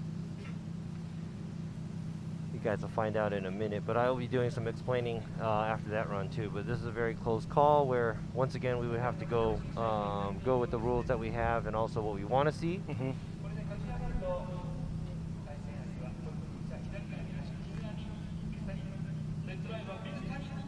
All right, Yoichi, Ryan, and Robbie both for Mizutani. So all three judges went with car number 963 Mizutani. Number 1, Hashi did a very amazing job leading up until he got to the outside zone 1. We take that as almost of a backwards entry. He did not come out of it as smoothly as he could have. Watching the replays, he did significantly have to slow down because he was almost in a half spin. Yes. On the outside zone 1. Correct a little, yeah. And he had to correct himself in order to get back on the line, which threw off the chase car. And for tandeming, I think even when you're driving by yourself too, the backwards entry and everything is really, really cool to see, but it's very, very hard to tandem. It's almost impossible for the car to be next to your door because that means you're gonna have to be behind the car. And most definitely. So we're gonna have to give it to Mizutani this time. But at the same time, if he had fluidity there, oh, amazing. Yeah, but if like he you made said, if he pulled it through, it would have been great. But that little mini correction right there. Yeah, that's gonna make it hard. Next we have Murayama and Tamanishi. S14 and S15, both SR powered coming through. Murayama sweeping all the way around outer zone 2, but Tamanishi making it real shallow there, coming around, sweeping outer zone 3. And it was a very back and forth, in and out for Tamanishi there. Tamanishi seemed very hesitant going in and out on the proximity and then finding that right zone and that right angle from the lead. Yeah, so Tamanishi looked like he fell back a little bit, so he had to make up by running a smaller line behind Murayama in his S14. It looks like Murayama did a better to average job on his lead run. Not really exciting to watch, but then he was hitting the zones and doing what he was supposed to do. Not high energy run by the lead car, but at the same time the chase car fell back behind. He had to run a smaller line and stuff, so we're going to have to see what happens when they trade places. Exactly. See what Murayama can do as the chase. Definitely see if he can mimic the same run. So you got Murayama as the chase and Tamanishi as the lead. And here they go, coming up the long stretch. Tamanishi initiating, coming in, maximizing all of outer zone 2. But Murayama right there, or outer zone 1, outer zone 2 coming in, maximizing that. You got Murayama right there. Proximity's not 100% there, but keeping it kind of even all the way around. So Murayama, on the other hand, didn't have that back and forth battle of the, being too close, being too far. Yeah, so I'd say the lead, I'd have to double check on the replay too as soon as, there we go, the replay. Tamanishi, he was actually a little more shallower going into, his angle was a little bit shallower going into the outside zone 1. Outside zone 2, he did a great job staying on the outside line. All the way out. Murayama, just the proximity wasn't there, but this had the duplicate kind of angle going, playing the same line. It's definitely really safe whenever you're playing your distance and seeing their line from afar rather than right on their door, but it takes away a lot. So both of their lead runs seem a little even, or very close to even, but at the same time, there's a slight difference in their chase.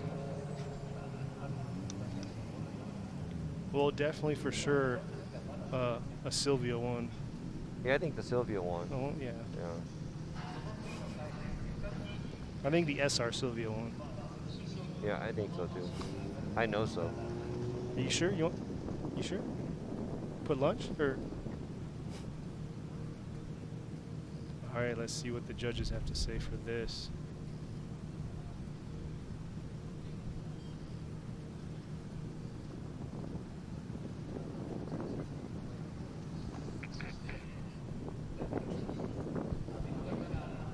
All right, here we go.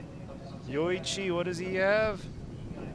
Murayama, Ryan with Murayama, and Robbie with Murayama. Clear sweep right there.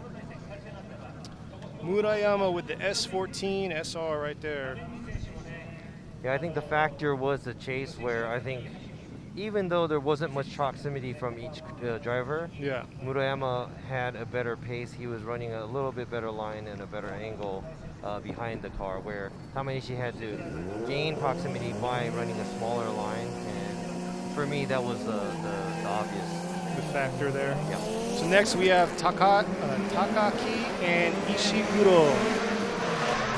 Takaki in the 180SX entering, going real wide right there. But straightening up a little with a huge correction after going really wide. Coming to our zone 2, going real wide. Proximity is very far away, and he once again straightened up right there. It's like came out real aggressive, but almost too aggressive. Takaki right there, and then Ishiguro just kept a pretty far distance for proximity, but it looked like he had two major corrections. One right there. Yeah, that was a little too obvious for him to do. That was he gapped it really bad. But right there and right over here after he was going straightened up right there. Yeah, and he had to basically reinitiate twice. That's going to really affect him right there. And let's say if you did it in a manner where it's very, very hard to tell, it's really hard to say, or it's really hard to point out, but that was way too obvious where he had to really, really steer it to keep the rear end out on the car. So let's see what Ishiguro is going to do for the lead. Just coming in. Ishiguro. Coming in. Oops. Oh, we got a flag, so. It's a restart. Yes, restart there.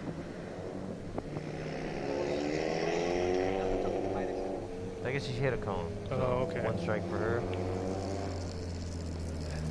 Chicane, though. It's getting the best of some people. So we'll see what she's got to do for this lead run. Her chase was real, had some distance to it. Yeah, she played it safe. Yeah, she had some social distance going on, but that's not what we want here, right? No. For drifting, we want proximity. Exactly. For super close battles.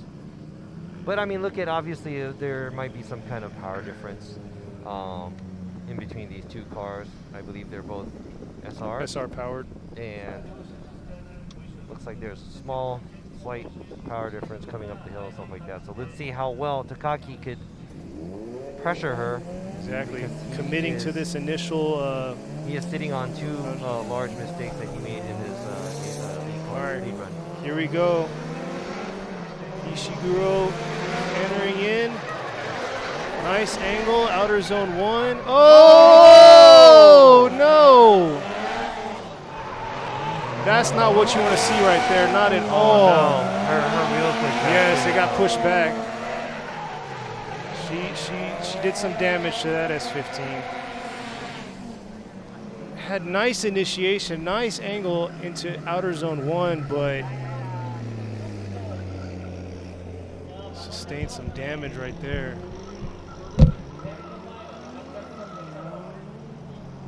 So climbing up right here on the replay, you'll see coming into initiation, bam, initiates in, nice angle, outer zone 1, and then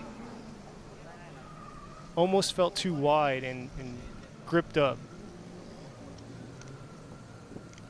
So we'll see what she'll have to do to get this car squared away, because it looked like it sustained a pretty good amount of damage in that front wheel.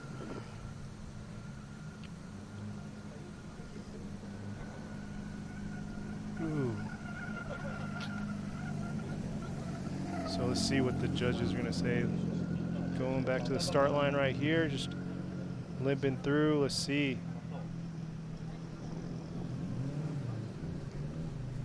Man, initial initiation right there, that was going to be a real exciting run, but unfortunately something happened where either she gripped up or the car gripped up or something, causing her to go straight into that wall. That's right where the bridge is at, so they're coming across that bridge, sweeping into inner clip 1.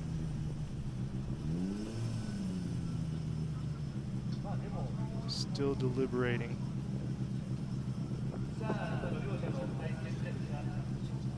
But yes, if you didn't catch us yesterday for our qualifying rounds, that's you can check us out on our YouTube and check out the video. It's still there, and see some of the exciting driving that they had individually for qualifying.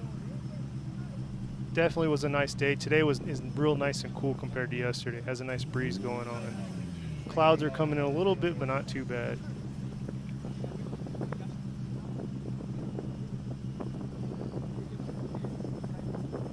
Still doing some discussions up here.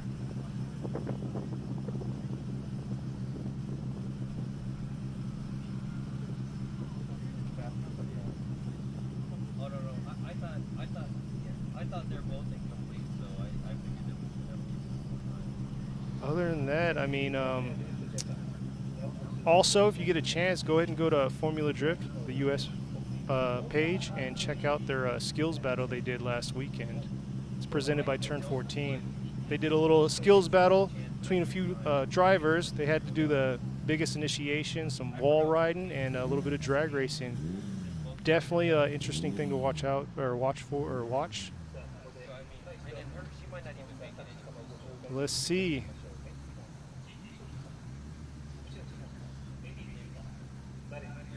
Getting with the remote judge, finding out what Ryan has to say about it too.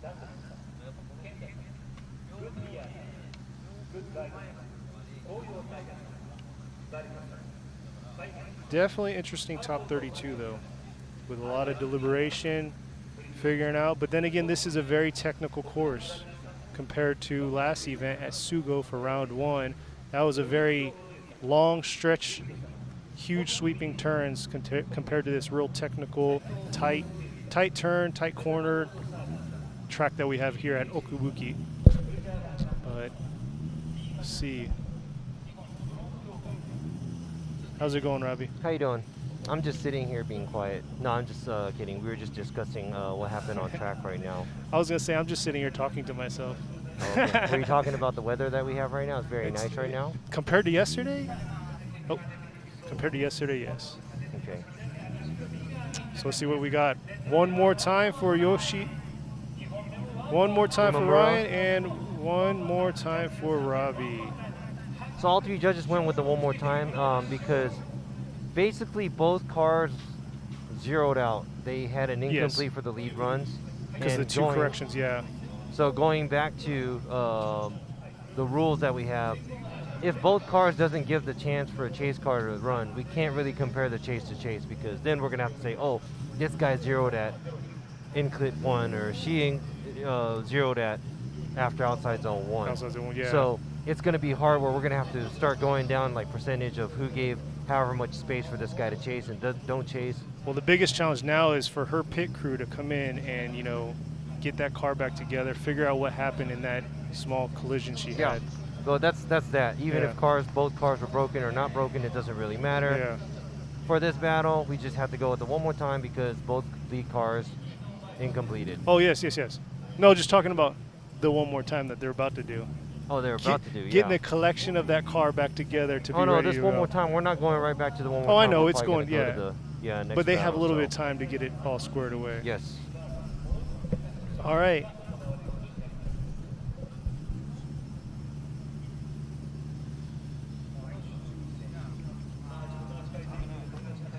All right, now we got Shuichi Mano in the S13 1 Via, and then we have Takahito Morozumi in the S15. We got the 2J 1 Via versus the SR S15. Let's see what they got. A little bit of power difference here, but we'll see.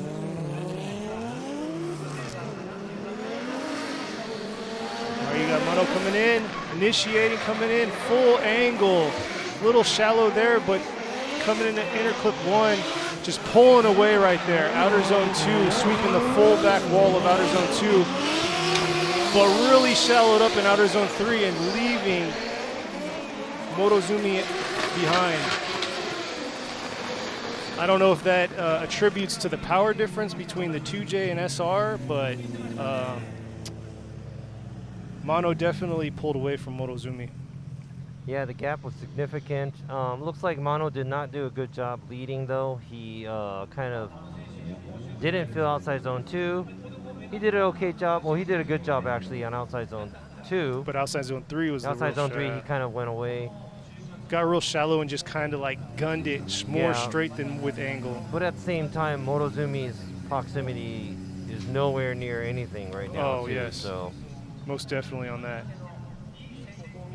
So biggest thing is going to be for Morozumi doing the lead run and see if Mano's going to actually keep that close proximity or, you know, play it safe and keep that gap. All right, here they go.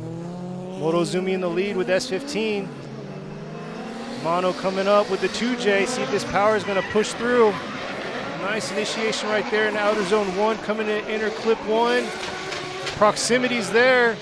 Let's see if they can get close. Oh, hit the wall a little. Mano hit the wall a little, coming around.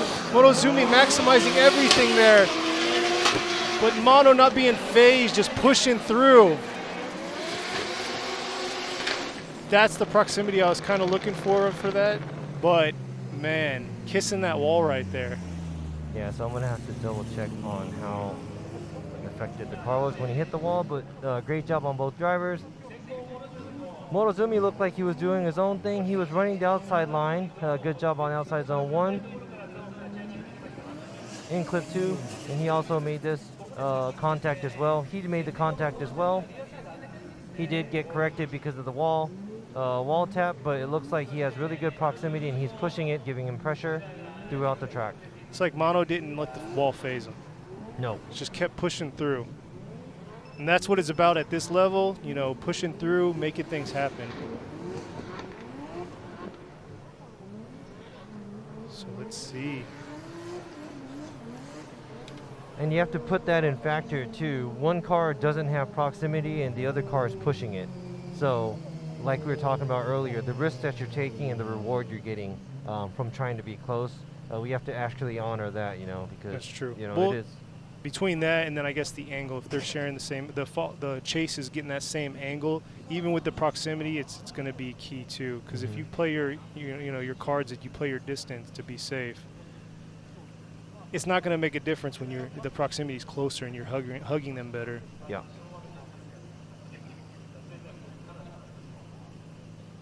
Let's see what the judges have to say. Imamura goes to Mano. Ryan Mano and Robbie with Mano. Very nice. To car number 666.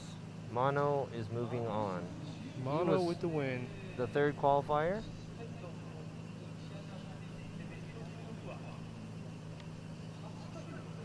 Very nice. The 1 Via.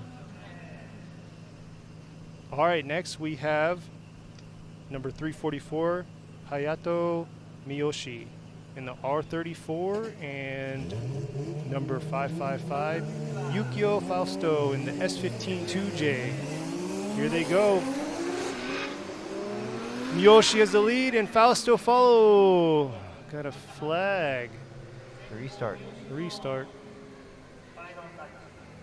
Like you were saying yesterday, Fausto's very aggressive and very exciting driver.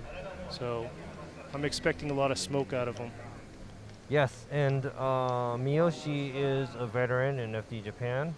He's been, I think he's won qualifying, and from my memory, I think he's podiumed before too, I think. Okay. Yeah, I believe, yes. If I'm wrong, I'm sorry, but I don't have any data right here, but yes, I think he has. Or he's been really close too, so.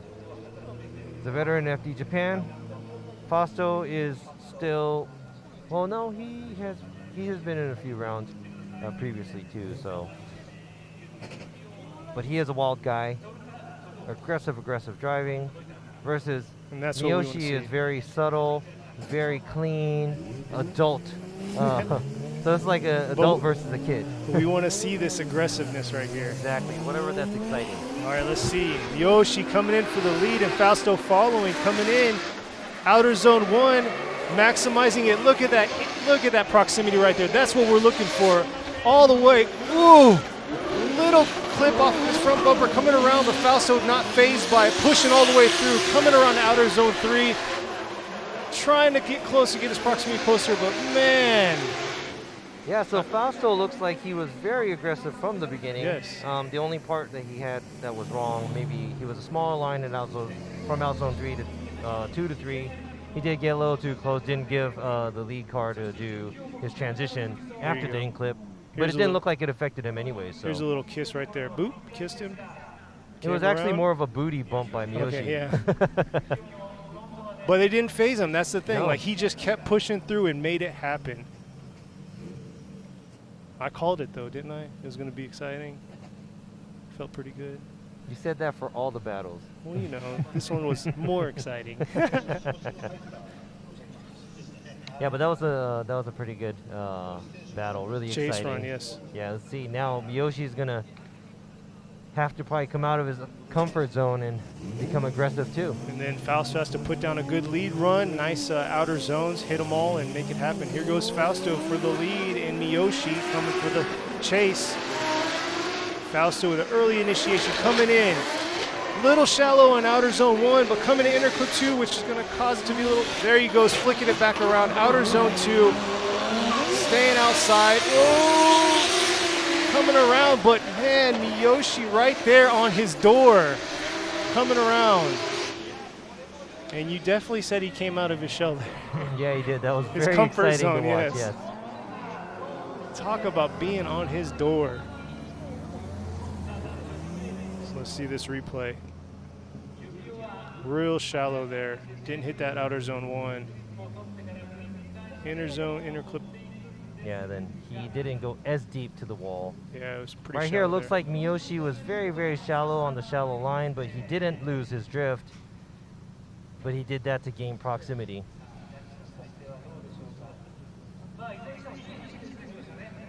Man.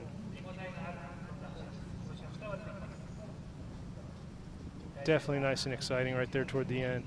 But like you said, though, he had to compensate and kind of lose a little bit of his angle in order to stay right at his door. Yeah, he did. And also, it didn't look like Fausto gave him too much room on the inside either, because his outside lines weren't All the way maximized, yeah. maximized all the way. So hopefully that first initiation won't affect him too hard, because he didn't really hit that outer zone 1 at all. Let's see what Yoichi has to say. Yoichi has a one more time. Ryan for Miyoshi and Robbie with Miyoshi. So Miyoshi for the win. yeah, so I think that was close enough for one more time, but we had to slightly go with Miyoshi, and I think Ryan might be agreeing with me on this one, but we had to go back and watch the lead run of Miyoshi, where Miyoshi did his job, where he filled all the outside zones. He did what a lead driver was supposed to do. Yes. Versus Fausto looked like he was taking some shortcuts, to be able to go ahead of him. So that's another thing. And then also, yeah, the bumper got hit, and that was Fausto's fault. It didn't affect anything, but that means he was a little bit too deep into where he was supposed to be.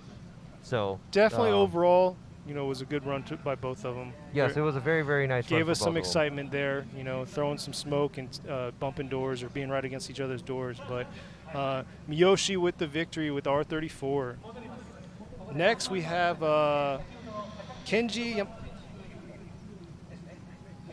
All right, I think we're going to go with the one more time that was earlier we're going from back. Okay. Ishiguro and Takaki. Yeah. Good call. Way to hold me back. So going back to Takaki with the 180SX and Ishiguro with the S15. If you don't remember or you're just tuning in, Ishiguro actually sustained a little damage hitting the wall right where the bridge is after outer zone 1. It was it the right front tire? The front right tire? Front right tire. Yeah, that's the front right tire that it sustained a little bit of damage. Yeah, she went into the wall. Japanese driver's side front, yes. So we'll see what her crew did to get it back together and see what she can throw down. Hope it wasn't that big of a damage. So we shall see. Both SR powered. So it comes down to the driver.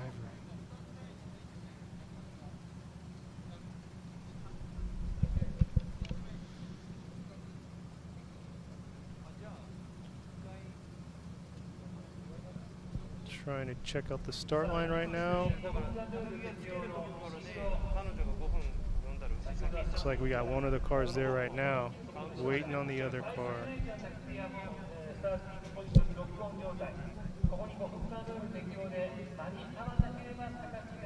All right, so the 5-minute rule, the competition timeout was called by Ishiguro's team because Takaki was ready to go.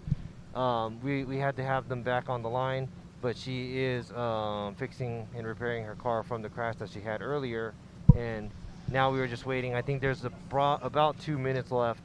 If she can't get to the line within the next 2 minutes or so, we're going to have to call it, and Takaki's going to have to move on, and he's going to have to do his bye run.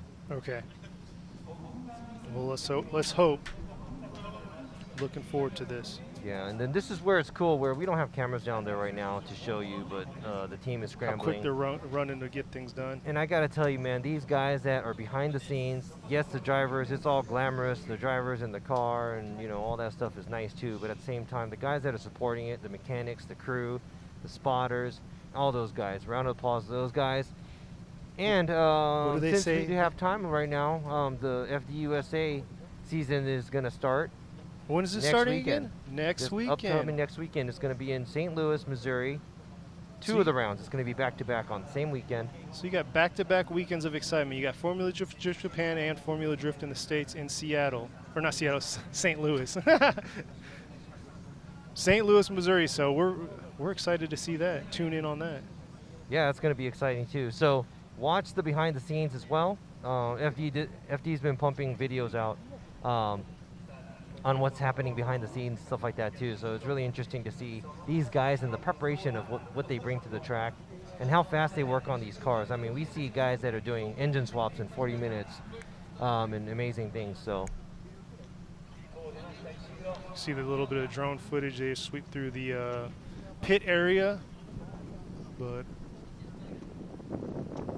that's still waiting. Hopefully Ishiguro can make it.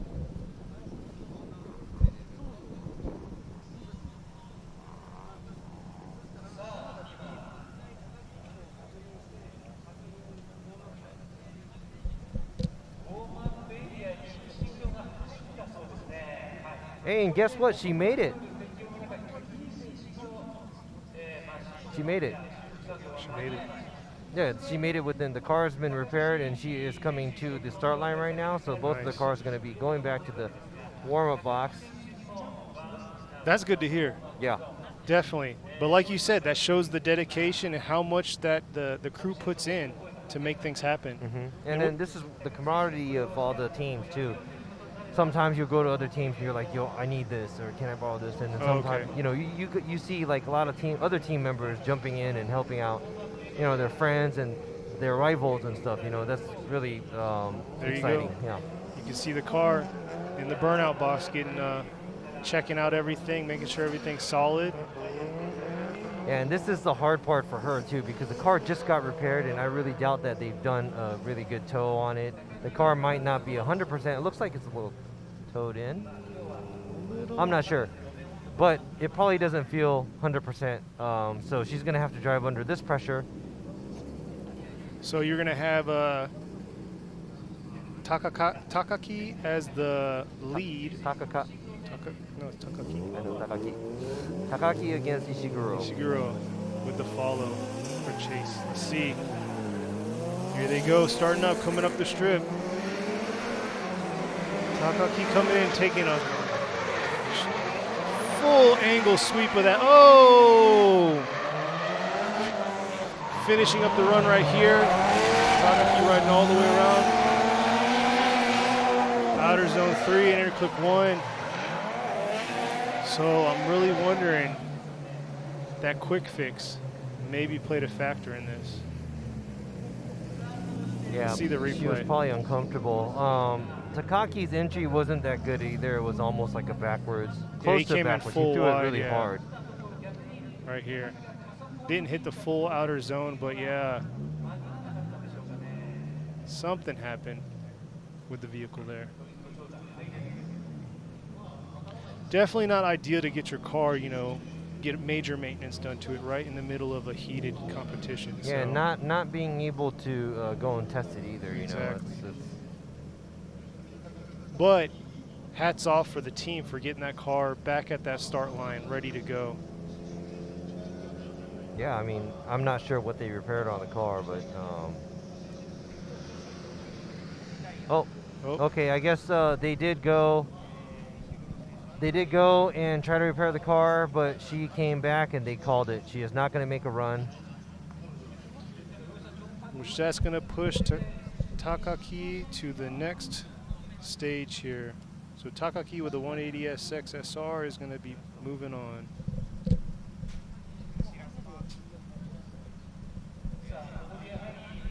All right, so Ishiguro is out. She called it, so they will not be moving on, and Takaki will be moving on. So just to show that Takaki's car is okay, he is going to be running a by run. So congratulations to Takaki. That was a close one for him because he got an incomplete for his lead run, and With the 2 corrections, yeah. and after that he got lucky because Ishiguro did get an incomplete when he was chasing her. So, and they made it back in the 5-minute competition timeout. So here goes Takaki. Oh, so you know what? Maybe it was. This might be luck because if that was his run, wouldn't have looked good. So. Yes.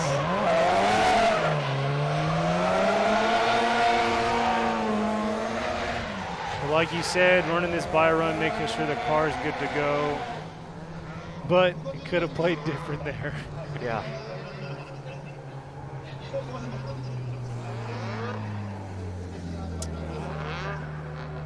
All right. So right now we have 2 more head-to-head battles for our top 32. Yes, 2 more battles.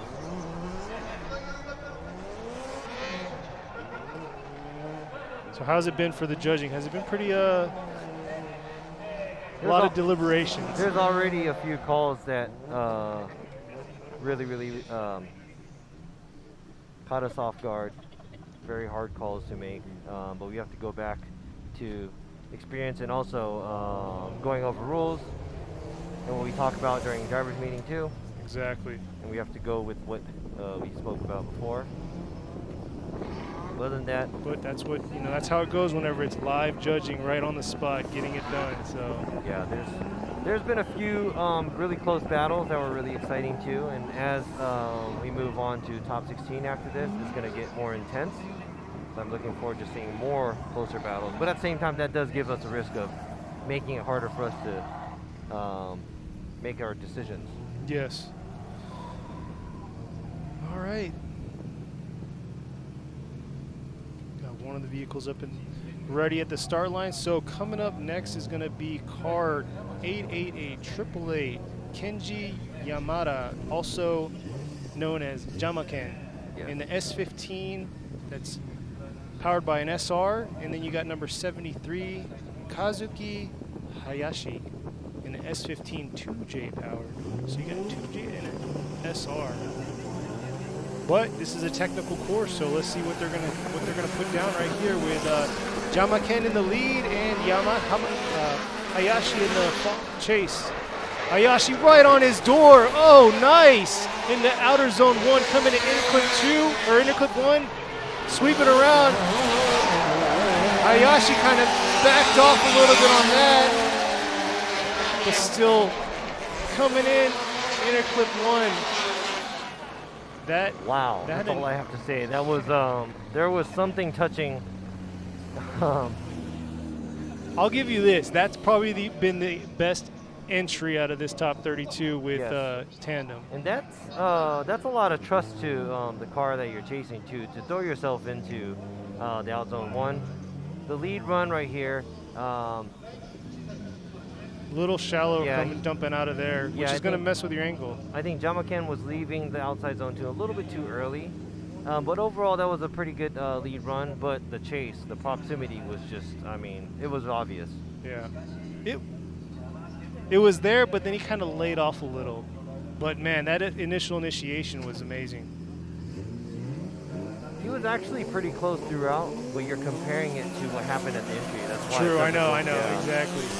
So now you got Hayashi as the lead and Jamaken as the chase. Hayashi coming in, hitting that full zone, coming to inner clip with a nice line coming to outer zone 2. Full nice line for Jamaken coming, following outer zone 3. Jamaken trying to keep that nice proximity, close proximity. So man, I'm glad I'm on this end of the spectrum and not the judge, because both runs not bad at all. Chase and follows.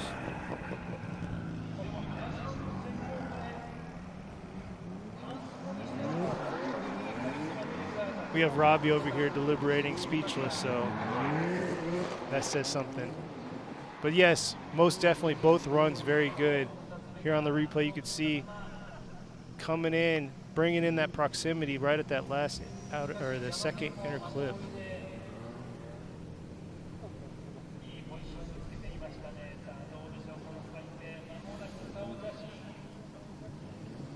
That was very, very hard. Decision making is very, very hard. I really had to think really, really hard about it. Let's see what the other judges have to say as well. I'm not judging, but I want to see that again. That was a very, very close battle. Yoichi, one more time. Let's see what Ryan's got to say. One more time. Looks like we're doing a one more time. Yes.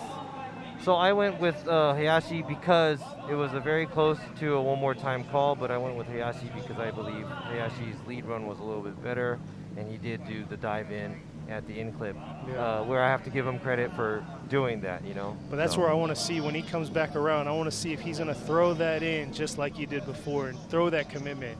But I can't stress enough to the viewers out there, this incline is insane. So for you to have that much trust in the lead driver and you as a follow coming in, that takes a lot. Yeah, so I think that was that's worth it one more time for sure, yes, because it was really, really close, you know. It is. So I see it in both ways, and I agree. We're going into one more time. All right. And I'd like to see it too. So this was going to be our final run, but we have one more time coming up. So we have number 33 in the 8.6 with the 1GR, the V6 twin turbo with the Ishikawa, and then 328 Saito in the 180SX 2J. But it looks like we got an initial fault.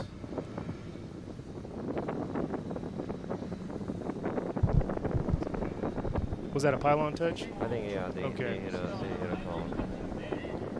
Hit something on chicane, so Ishikawa gets one strike. I wouldn't mind seeing, you know, the Hachigo and the new 8.6 go head-to-head. Both with the 1GR V6s. That'd be pretty cool. I wonder if that happened before. My memory is so bad. I don't even remember what I had for breakfast. You've seen a It's true. Yeah. What was your name again? What track are we at right now? Okuibuki. Yeah, Okuibuki, that's right. And you are Kenny Harris. Yes, and you are Robbie Nishida. So it's a restart for these guys. Ishikawa has 1 strike. So Ishikawa in the lead with the 8.6 and Saito with the 180SX as the chase. All right, let's see. Ishikawa's been pretty awesome out here on the track. Let's see who's going to throw down for the lead. Oh, nice angle all the way around, but kind of dragged it too far out. And then Saito falling a little behind there, coming around. Saito pushing around. Ishikawa just smoking him.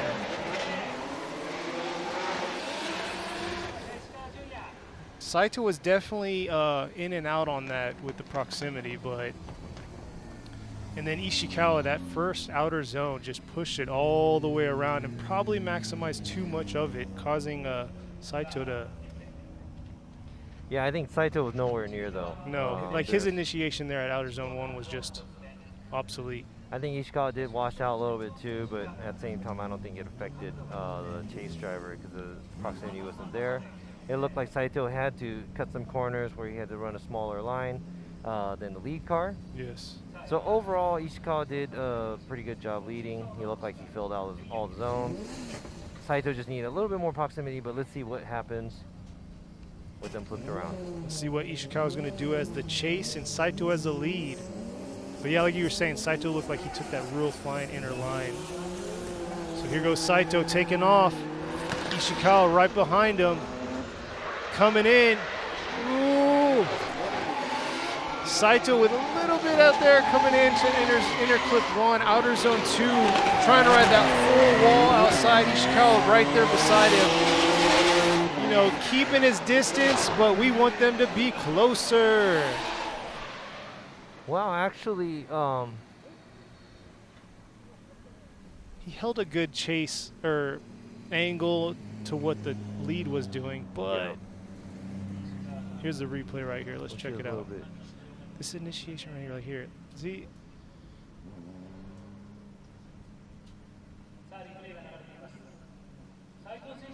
I didn't see a lot of aggression there at the start.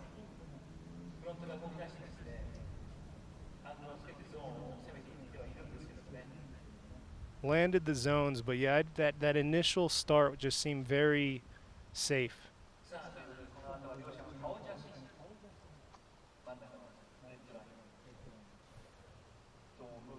It's where it makes it harder for the judges. They both had about the same style proximity from one another on both of their chases, but comes to those lead runs, how they managed to set it down. There you go. We have all 3 judges for Ishikawa. Yeah, so I think Saito, it was a slow start for him. I wish he did a little bit more earlier, where his initiation, like you said, was very low energy. Also, Saito looked like he had to keep up with Ishikawa by running a smaller line. And Ishikawa did get washed out a little bit on the outside zone 1, but he did run an outside line throughout the whole track. He made it where up, he was yeah. supposed to, exactly. But at the same time, that was a close one. I almost went for one more time, too, because Ishikawa did not get any closer, and he was at a comfortable area. But I'd say Ishikawa had a better chase run, too, because he was running the right line and the right angle, and I think just not enough proximity. I think the only thing that affected him on the initiation at the outer zone 1 for Ishikawa was the reason Saito coming in so reserved. Ishikawa's very aggressive whenever he kicks into those zones. So. Yeah, like you said, if that was a lead run by points score, maybe Saito would have got something a little bit lower too, because of the style points right there would have been lower. Yes. And yes, we don't keep score for the tandem runs. The lead car and the chase car, we just compare what kind of style and how they drive and what kind of mistakes they make.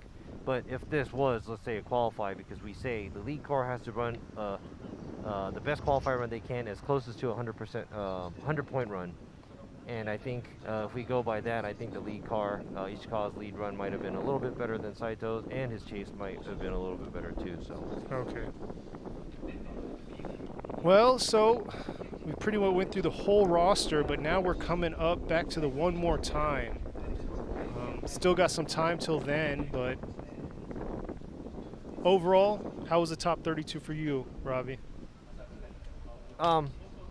When you judge and we sit up here, yes, we get the best view out of everybody, and you know, I really enjoy it too, but at the same time it's very, very exhausting because we're sitting here, we're not watching it, enjoying it, I guess, we're watching it and thinking about everything all the time. So every time, you know, after an event, I go back home or a hotel, wherever I'm at, I don't even know why I'm that exhausted, because I'm just sitting here pretty much, but basically we're using our heads, so it's really tiring. You're really thinking about, you know, making the right calls, making sure you're analyzing each run to make sure that you're making the best call possible. Yeah, exactly. This is as important it is to the drivers and the teams to it is for us, you know, because I want to make sure that we make the right decisions, and I'm not going to say that we're 100% because we're human. Exactly, exactly. But we do our best to do what we think is right at that moment, within the rules and regulations that we have. So. And that's the biggest thing, is making sure you're looking into the rules, watching the replays, and analyzing them and depicting where the flaws were and giving the best score possible. Look at that view right there. Amazing view. That's from the drone? Yeah. No, that's somebody that's that's really tall. He's taking a hike. That's a selfie stick. Yeah, selfie stick on a canoe that's going down that river, right? But no, amazing views out here. Beautiful views, nice green, lush forest. Yeah. Luckily, we haven't seen any crazy wildlife yet. Keyword I know. yet. I've seen wild boars, deers, stuff like that previous years too. But you know, whenever you're in Japan, once all this COVID stuff is gone and the restrictions are gone, try to take your time, come out here and visit. I used to ski when I was younger too, but here at Okuibuki, this is a ski area during the winter, and Shiga Prefecture, which is where we're in. We used to come down here to ski with me and my dad because they have really good snow up here. They do. Yeah, they have really good snow. This is like considered one of the top spots in this area. Right? Yeah, it is. I believe it. Yeah. So, if you're ever in Japan in winter, if you want to come skiing or snowboarding, come to Okuibuki Snow Park. This is a winter sports area that you can come and enjoy there you go. during the winter. Some more views right there of the mountains and the slopes. Beautiful area. And during the summer, there are other smaller events, track day events that they do have too. So maybe look into it. And if you're ever in the area, you want to come out and check out this track, just to say you saw it yourself with your own eyes, maybe look it up. And realize how technical this track really is. Yeah, everything looks a lot easier on screen. Yeah, a lot smaller and easier on screen until you're here and you're like, okay. Yeah. Oh yeah, that wall is pretty severe. Yeah. That wall is intimidating. Yeah. So it's just like, well, I think we skipped it this year in FDUSA, but then Long Beach. Mm-hmm. Everybody who comes to Long Beach, the first thing they say is like, wow, it's really narrow. Because on screen, it looks like, you know, the cars are kind of going wall to wall. There's a lot of space, but especially a lot of the Japanese drivers, when they come, when we drive through there first, when we go to the pits, they're always the like, size, yeah, they're always like, oh wow, it's a lot narrower than I thought. When you're watching pros drive, those guys know how to drive, so they make it look bigger than it actually is because they're utilizing that small space. So we got one vehicle at the start line right now. Waiting for the other one to come up. But hope you guys out there, thanks for tuning in with us. Hope you guys out there are being safe right now. There is so much stuff going on in this world. Why can't we just all like be happy and jump into our drift cars and go drifting? Oh, I know. Every day. Yeah. But yes, key word, be safe out there, yeah, especially with this whole COVID thing going around. It is a bummer for us because we do feed off the energy of the crowd and the people. So it is a bummer for us not being able to have the spectators here. But right. And you know, that's one big thing too, but the other is, man, this mask is is killing me right now. Very restricting for your breathing. Yes, it's like putting a stock air filter on a high horsepower car. Hey, see, that's car guy term. See, but we're all gonna be like high performance once the masks kind of, you know, eventually dwindle away. Yeah, yeah. Oh, yeah. No. That's not how cars work, though. Well, you know, less restriction. You have more intake coming in. Oh, no, I more mean air. back to normal, you mean. Oh, Because yeah, it's I how know. we used to be, you know? Well, this is the new normal. Yeah, it is. Okay. Hopefully this glass isn't between us. Oh, the normal? Well, then again, I don't want to smell you, so I mean, Yeah, no, I'm happy this acrylic thing is here. then again, I got to smell my own breath, so I don't know if I enjoy. I'm not saying I have bad breath or anything, you know, but. Yeah, speaking of which, I wanted to tell you something. You definitely got to watch what you eat whenever you wear these masks, though. Oh, man, it's like a gas chamber. I know you experienced a little bit of that yesterday. Oh, my God, yeah. So let's get back to subject. I think the car number 888, Jamaken, is warming his tires up. At the line is the Chaser, qualifying 27th, Kazuki Hayashi, in his brand new car for this year. S15 2J powered. Yeah, and Jamaken has been in this car for the previous 2 years, I believe. So he's pretty much become a veteran here in Formula Drift Japan. Hayashi was driving for a different team last year, and this is his new team. Yes, yes, it is. But it looks like he is very comfortable. So we have them both at the line now. Yamada, Jamaken ready to go with Hayashi. Jamaken on the lead. Pulling up. We're keeping pretty close proximity coming into the entry. Nice entry by both of them. Hayashi keeping that nice proximity going all the way through outer zone 2. See if he can close it a little bit more. Coming around a little shallow on that on outer zone 2 and outer zone 3. But kept it pretty consistent all the way through. But Jamaken did throw down a pretty good line for him. So he can't complain too much. But yeah, outer zone 2 seemed like he came, Hayashi came a little shallow in there and kind of dipped in. Yeah, I think to keep his proximity, he had to run a smaller line, but Jamaken did perform a pretty good lead run. On the wall, on the line. Hayashi did have to dip down, run a smaller line going from end of outer zone 2, going all the way to inside clip 2. Yeah. But good proximity. You got to realize these drivers got a lot on their mind. They got to think about what they can sacrifice and what they don't want to sacrifice. So there's a lot going on in their initiations and how they're going to have fluidity throughout their run, especially on the chase, because you got to manipulate it to be 1, proximity, 2, keep that angle, and then 3, with the speed of everything. So let's see what they're going to do now. You got Hayashi as the lead, Jamaken as a follow. Hayashi entering zone 1, coming out of outer zone 1 to enter clip 1, but Jamaken right on his door. Ooh, kind of went real shallow for initiation there to keep the proximity for him all the way around. The proximity was really nice coming through. Outside of being inside, having the inside line for Jamaken, that was that's the tandem we want to see, that door-to-door banging. Yeah, I wish Jamaken went a little bit deeper going into outer zone 2 right now. He looked like he shallowed up on the line, but I think... Let's see how he came out of the inner clip 1 right here. Yeah, I think he was a little deep there, and then right lead, there. The lead for both cars might be almost even. Now we're going to have to go to the chase.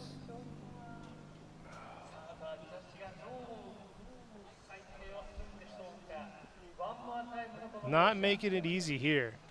They are not, but I'm gonna get technical, and I made my call, so we'll have to see what the other judges have to say.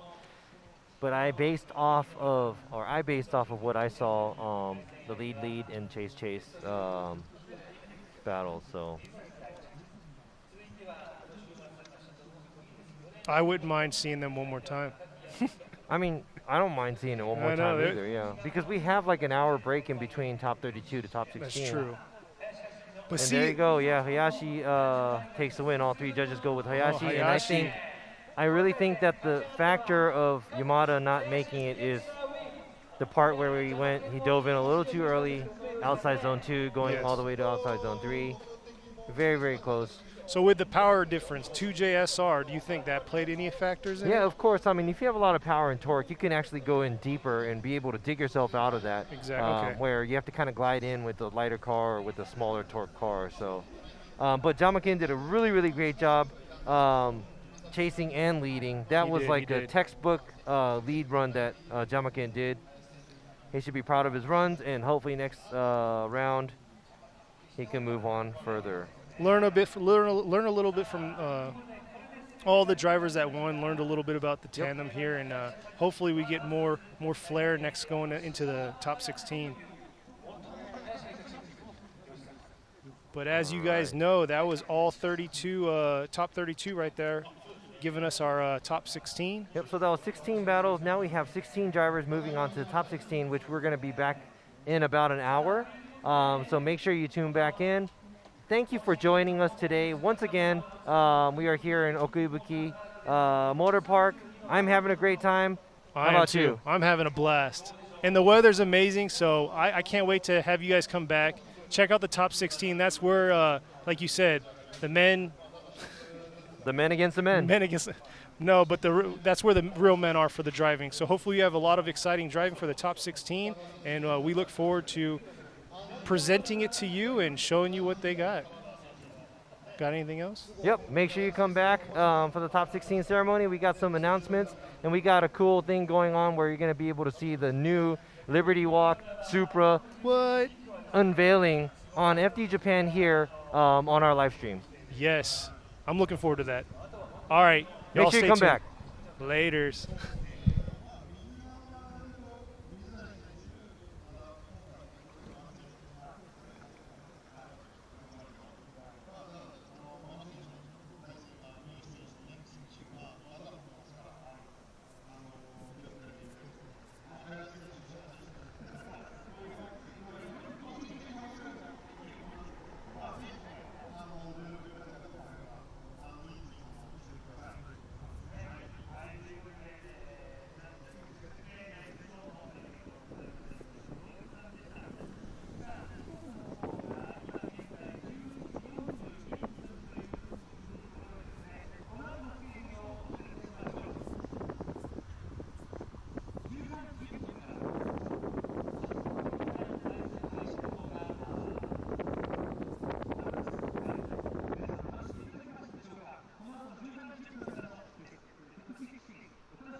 心配だよね。いざという時にちゃんと止まれるタイヤ、ウェット A。ウェット A。ウェットグリップ性能 A のタイヤなら雨でもしっかり止まれて高い安全性を発揮。滑りやすい濡れた路面でもより安心なやる。